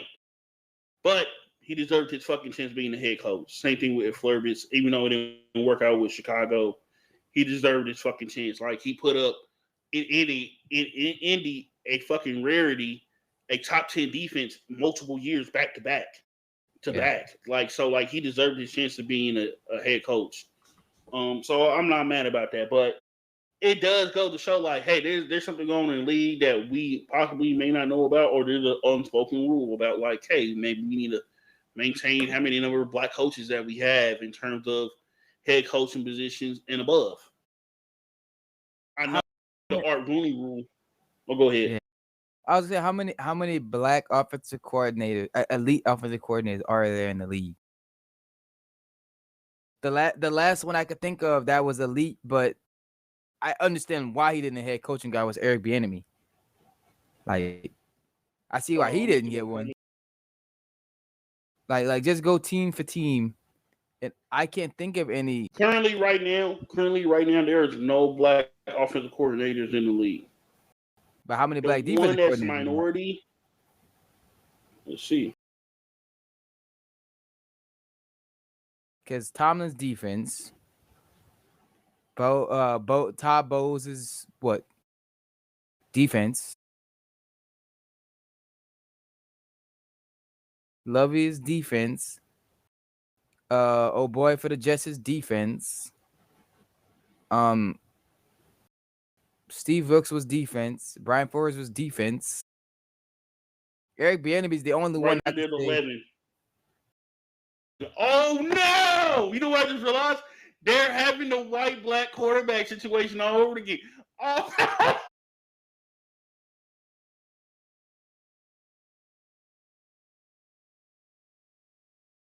That's hilarious. But now with the coaches, you have no black offensive coordinator, but you somehow got 11 defensive coordinators that are black.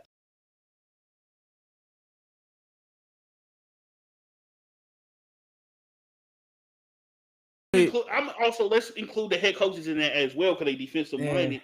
That pushes your number to almost about half the league. Yeah. I would say Thomas Brown. He's one that everybody thought that he was gonna be a great offensive mind. We had him, and then he went to Chicago. Yeah. I don't know if he's still there or not. Oh shit. Dang, Will.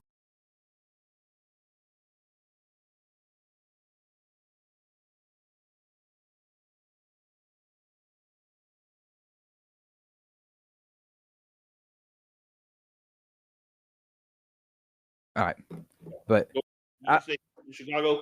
Yeah, Thomas Brown. He was the next up and coming offensive coordinator that was black, but he still need even from him being with us, which I'm not gonna really count that because we was a shit show at the time. But when he was with Chicago, it was kind of a he definitely needs some more time.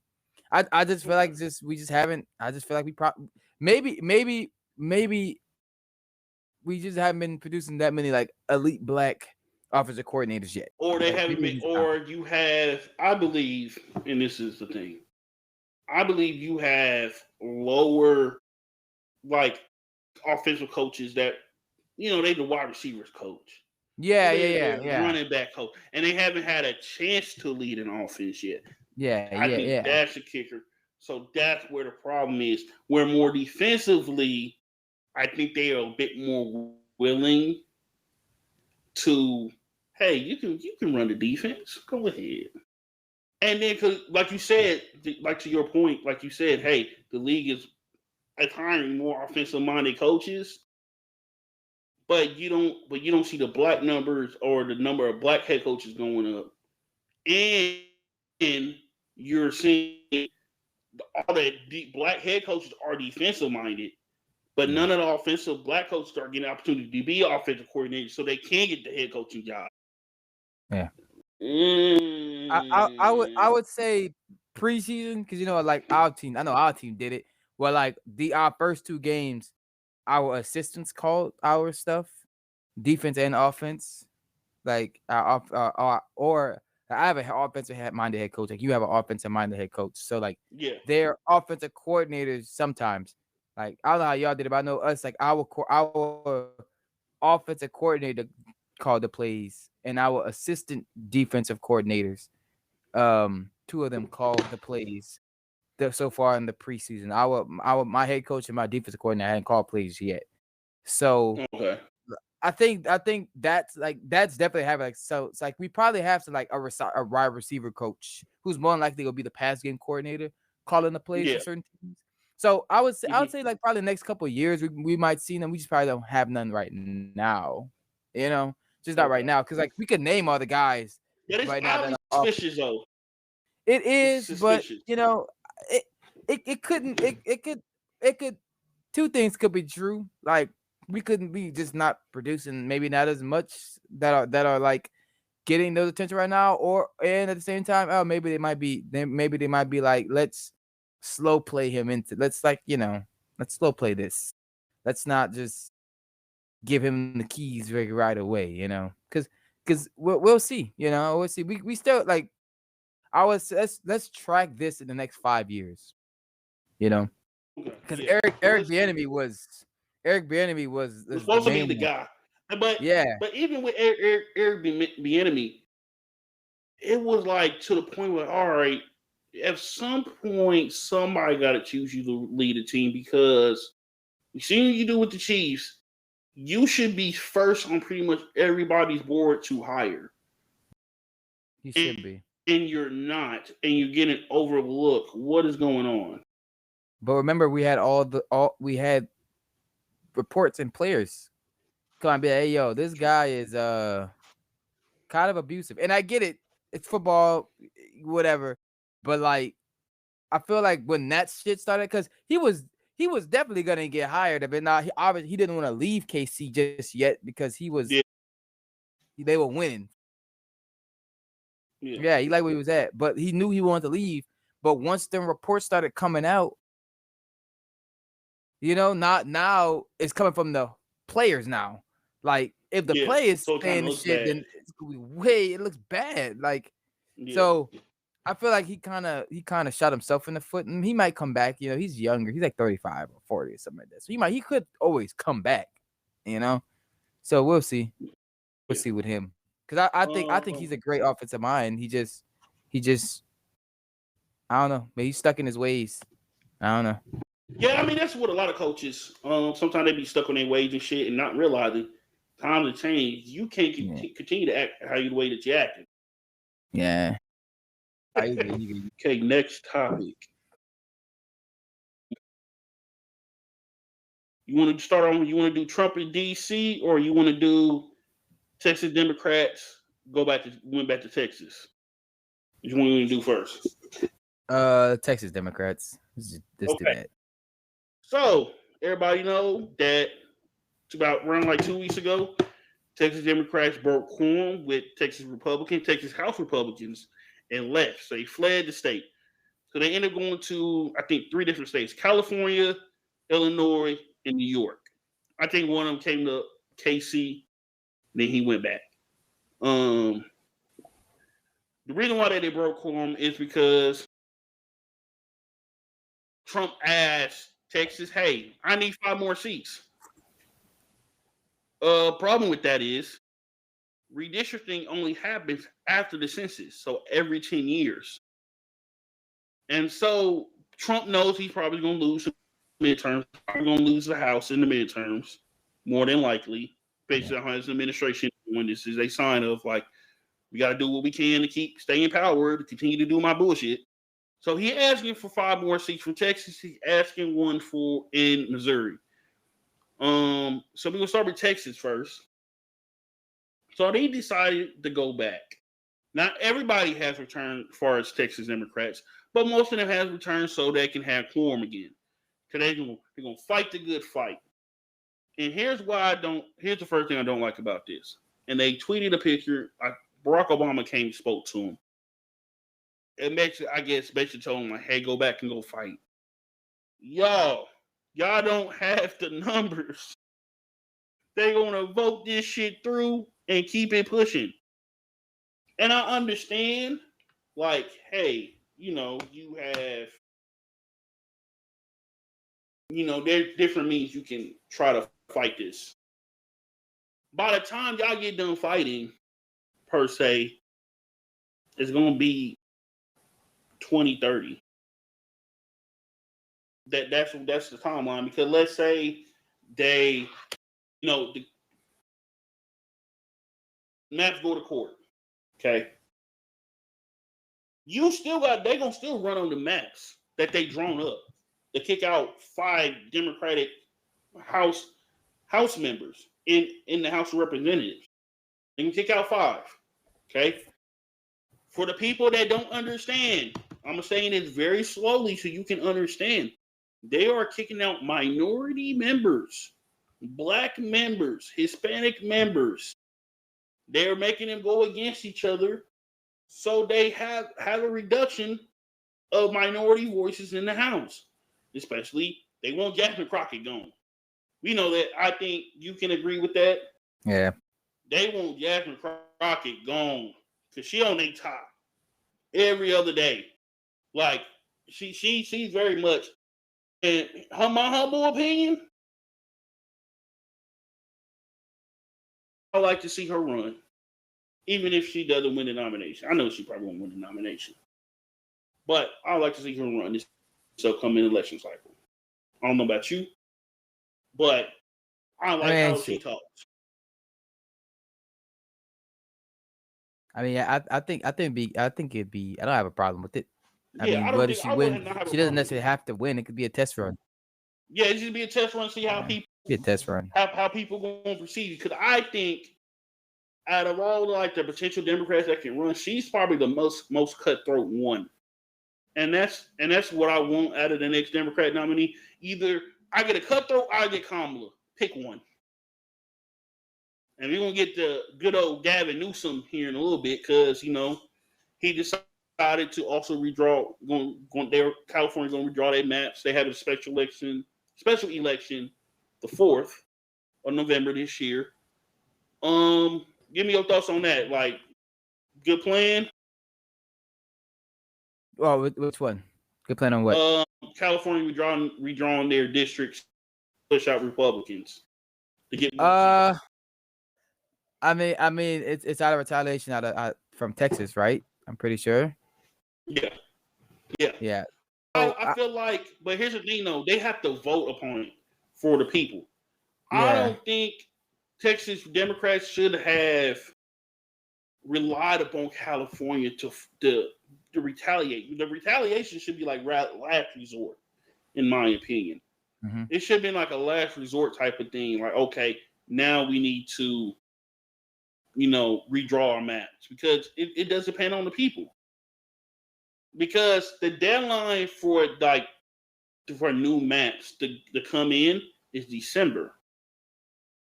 The deadline is in December. If y'all would have held out till December, January,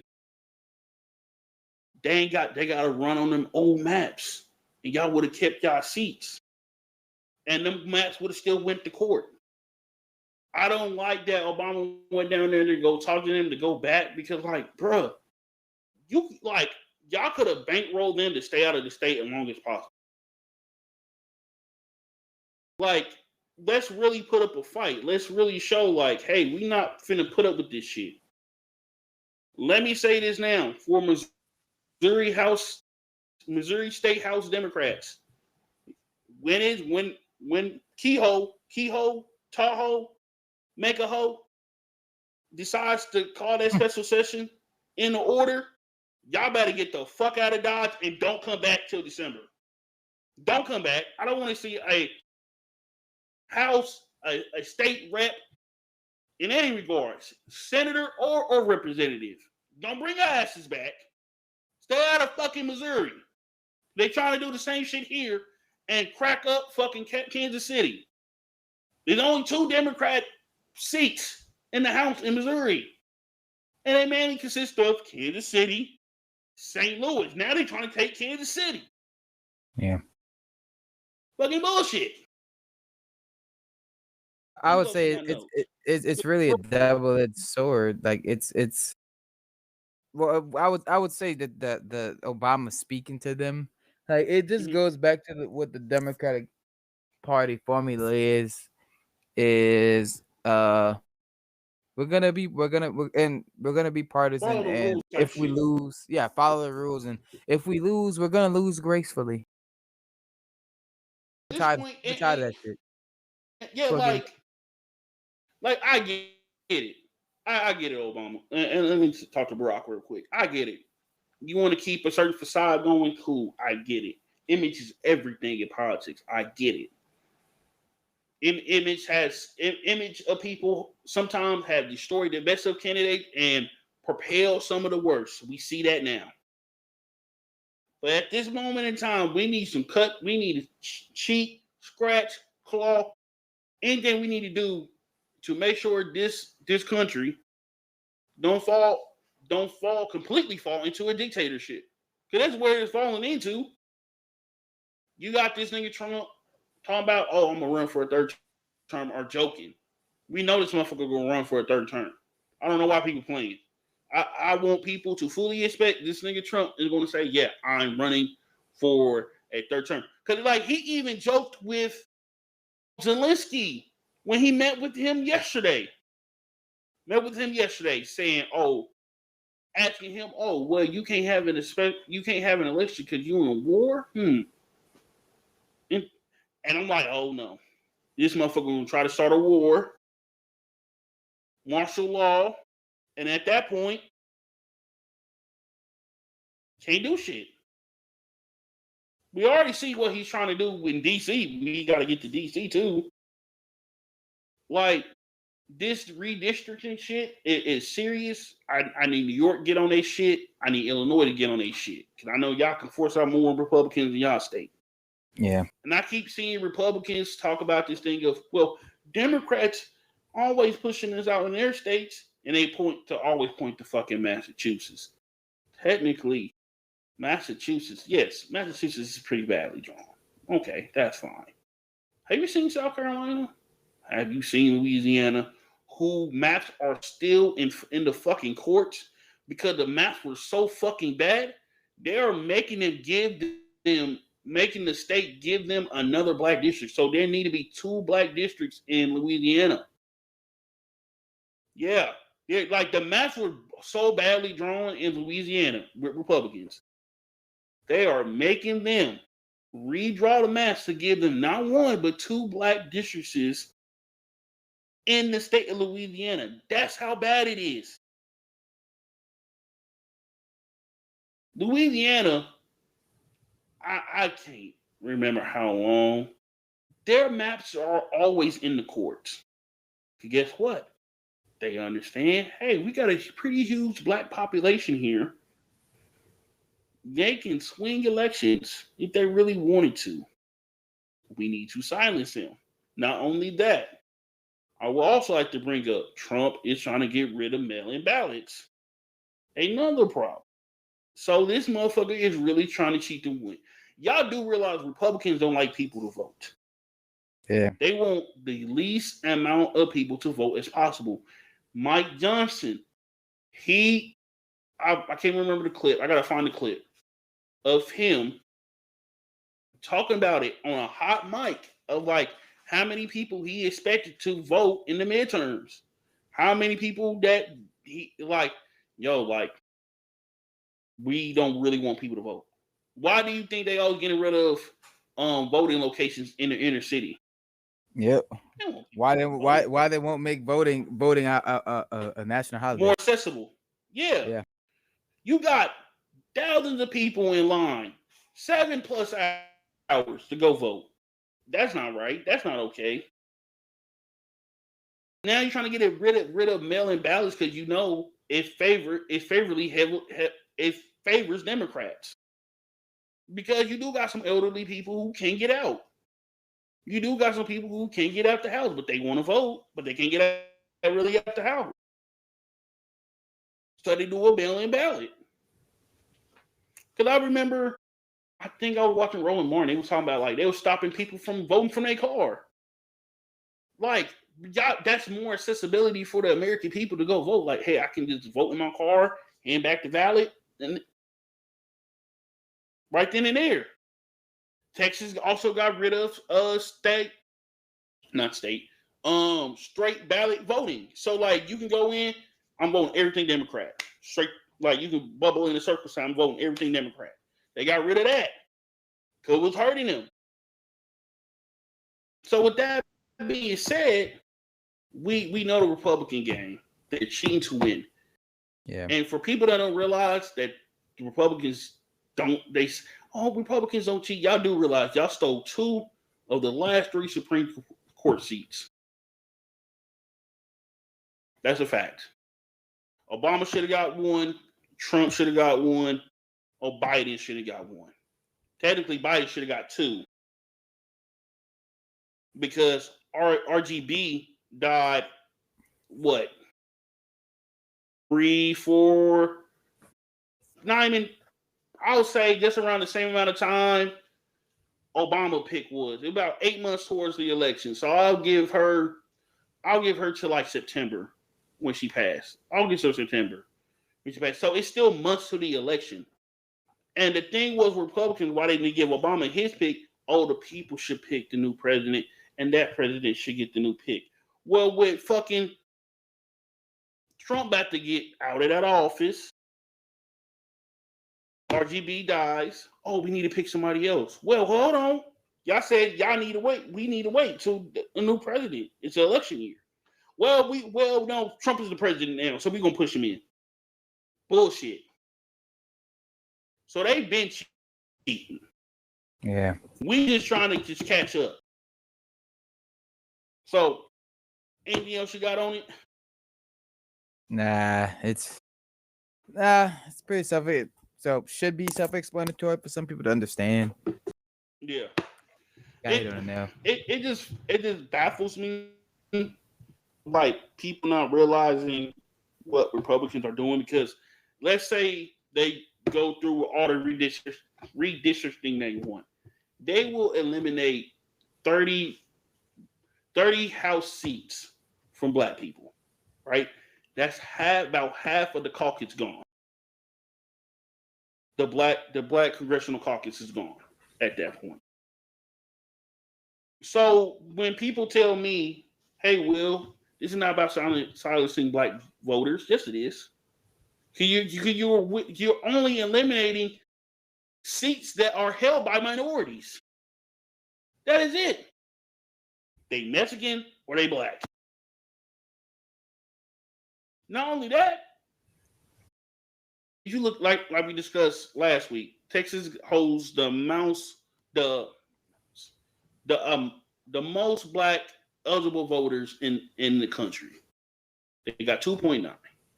They hold also, I believe they hold the most black people in the state as well. Like, not in the country, I mean. So that's the problem. So you have the state with the most black people in it, the most black eligible voters, but they don't have equal representation as a problem. And you specifically targeting people that you don't like. It's like I said, Jasmine Crockett, Neil Cleaver. I didn't even know he had a problem with Cleaver, which is crazy because that man is 80. He's 80 and didn't know he had a problem with him. So yeah, like I just want people to realize this shit. They trying to cheat to win. Is it? And final topic, Trump in DC. I'm gonna let you lead this one. You did do a TikTok on that one. I'm gonna let you go ahead and take it away. Not on particularly DC, because I think it's pretty self-explanatory, like what's going on. It's a military takeover. Yeah. Yeah. Sorry, you said Trump in DC. I was like, what the fuck is he talking about? Oh, okay. You said TikTok. What the fuck is he talking about? I don't know what you was talking about at first. Sorry. Yeah, you good. Yeah, y'all. We had Trump saying that they want to take over DC because there has been I'm gonna do air quotes, there have been vicious attacks on people. As I said, the TikTok, it was really just carjackings and people breaking into people's cars. I think people in the White House, or it's just people it's government officials. I think it's just government officials. They're just breaking into their cars, I think. So, and that's just something that Republicans do, man. They use stuff like crime. They use stuff like petty crimes and then inflate it into a big crime, right? Like I can't remember the number specific off the top of my head. I think it's 20%. Like the crime has been down 20% in DC. Yeah. But you notice how it's like a historic low. Yeah, that's a historic low. And and y'all notice how whenever they talked about this, he said that there's these violent crimes going on, so much crime, and we need to take back the city. And these are crimes. Like, you read the comment, I promise you, if you read the comments, you would have people who don't understand the statistics of what the crime rate is, what counts as what counts against the crime rate and stuff like that. Yeah. Being said, and they're in the comments. I did already actually seen a little bit on Twitter. They was like, that's so sad. Like, it's so sad. It's so much crime. It's so bad right now. Like, no, it's not. Like, you're talking about crimes of people that you can see the crimes to them because they're government officials. They're important people in the sense of the government.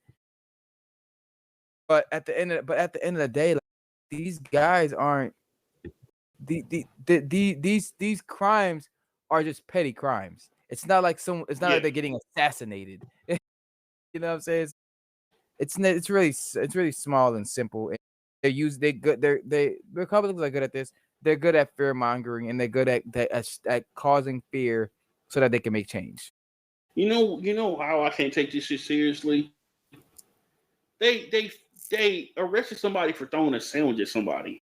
Yeah, I saw that. Yeah, I saw that. I saw that. I can't take you niggas seriously taking over DC. We know what this is. Hey, you're like I always say on this show. Everything is a litmus test. Let's see how much we can get away with. Yeah. And taking over DC is that first step because you listen to his speech. Oh, we need to do the same thing in Los Angeles and Chicago. Go there, try that if you want to. Yeah. Okay. First of all, I don't think they're gonna let that shit fly. Nah. In them two cities. Number two, hey, you're picking Democratic cities who are filled with minorities, highly populated areas. Interesting, and mind you, a lot of people don't know as well. DC is majority black. Yeah. Taking over. Oh, once again, the answer is, as always, is black people. Trying to control black people. That is it. And I really love Maryland's mayor, Westmore. He came out and said, I'm the commander and fucking chief of the Maryland National Guard. You can request these niggas to come down there. They ain't coming. Good luck. Because I think Vermont sent some national troops down. It's somebody else. It's another state, another Republican state. And it was like, y'all are clowns. Nothing going on in DC. Like, you just see videos of them just standing around, walking around, chilling, telling people go in their houses at night, like they smoking. Yeah, we got here smoking. We got here drinking, whatever, chilling. Oh yeah, I gotta go in the house. I've seen this before. I've seen this exact play before. Now, where have I seen government officials take over a city? Right? They take over the city.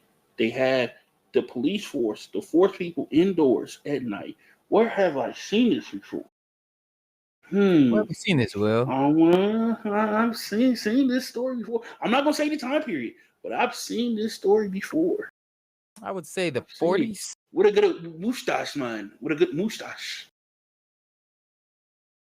This one, we had this one. No. Oh. Yeah. The Michael Jordan. So I've seen this story before. I've seen this story. It's always, and like I say, it's a litmus test. See how much we can get away with, and then we can try to do this in other cities. Because he already thinking about it. Either that or they already drawn up plans. Because there's no national emergency. He didn't call a national emergency in DC. He just made some shit up. Yep. To put the police out on the streets. And to distract y'all of this motherfucker not releasing the files. That is it. He's still trying to distract y'all from releasing these motherfucking files because he know his name is all over that bitch. And he wants y'all to forget. He wants y'all to forget that that even a thing. That he even made that promise of them files even coming out. A lot of people forget. He ran on that. Hell yeah. Other about them files coming out. And now suddenly, there is no files. There are files, but we can't see anything of it. You can't see anything on it. You can't see anything. There's no name. At least you filed the MLK. Fucking joke, right? Fucking joke. And it's like, when does it come to the point where it's like, all right, what? Like I'm talking about for police enforcement. When does it know that y'all know that the orders that y'all are getting are a joke? Like at some point, people of the local police departments and stuff, I understand y'all not trying to lose your job and whatnot. I get it. At some point, y'all gotta say, we not finna do this shit. We not finna do this. We ain't finna go out here and terrorize people. Y'all, cause like they always do some, like this administration do weird shit. Have you seen on Twitter of the White House posting pictures of nothing, just a black men getting arrested just for bullshit? Nigga, you go to I think it's the White House or Homeland Security, and they just got pictures of black men of like whatever they got caught with or they trying to charge them with. It's funny as fuck. Hold on. And mind you, this is probably gonna be a clip as well, so I'm definitely gonna put this in the video. So you just see it's like a whole thread. It's like a whole thread of them, just a black man that they just arrested. Is it?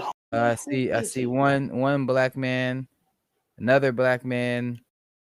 Is it Homeland? Or is I look at Homeland. Right? I just looked at Homeland. It's not Homeland either. I gotta find a thread. Homeland, they doing the same shit too. Homeland, I see a lot of fucking Hispanic men. I saw niggas like it was like 5 days ago. It was like two niggas in a row, but look at this. It's like this is Homeland Security. Yeah, I saw that shit. Just straight Hispanic. That's crazy. I'm trying to figure out who's doing the one for DC. I'm trying to think. Let's see. If I put in DC arrest.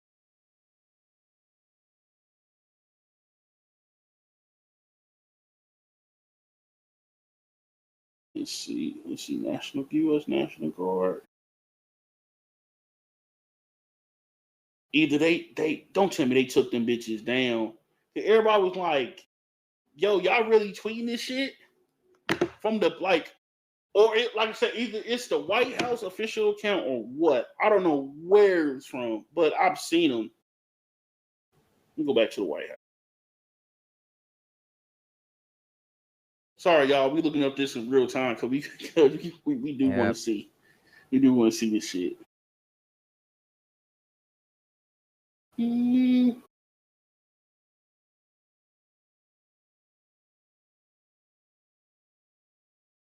Let's see.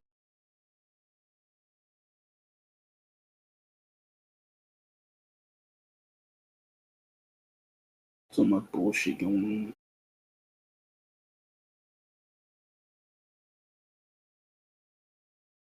Damn, I can't find it.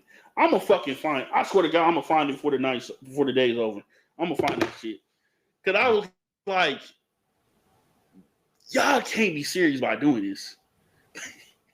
These people haven't been like tried yet in a court of law. But nah, you're gonna put them on the ground in handcuffs and take a picture. That's my thing. You take pictures. Like, I wonder if it's like an official photographer just walking around taking a picture of folks when they arrest somebody. Because a lot of this shit seems like it's little shit. They definitely. I'd say that they definitely it's definitely interesting because it's like I didn't even notice it till you said it.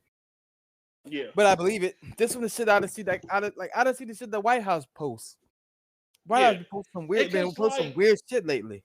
You know? Because my thing is this too. So so originally Trump had instructed all homeless people in DC to pack up and leave DC. Where are you going to send all the homeless people to? And that's the thing. You talk about you leave or we're going to charge you. Oh, okay. So you're charging people with homelessness, but you won't fix homelessness. How does that make sense? You defund the homeless shelters to where they can't house everybody. You defund the soup kitchens. You defund places where they can go to maybe get a pillow for their head for the night.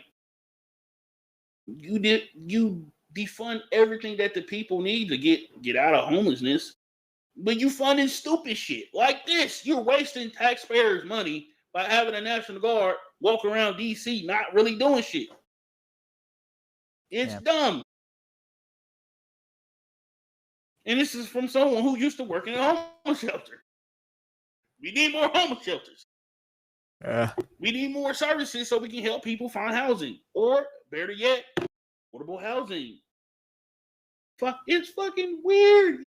And my thing is, he went from homeless people to black people in a single bound jump. Jesse Owens type shit. Yeah. Crazy, oh shit, bro. This administration is a fucking joke. I think that's it though. I think that's all we got for the show. You got anything else you want to talk about?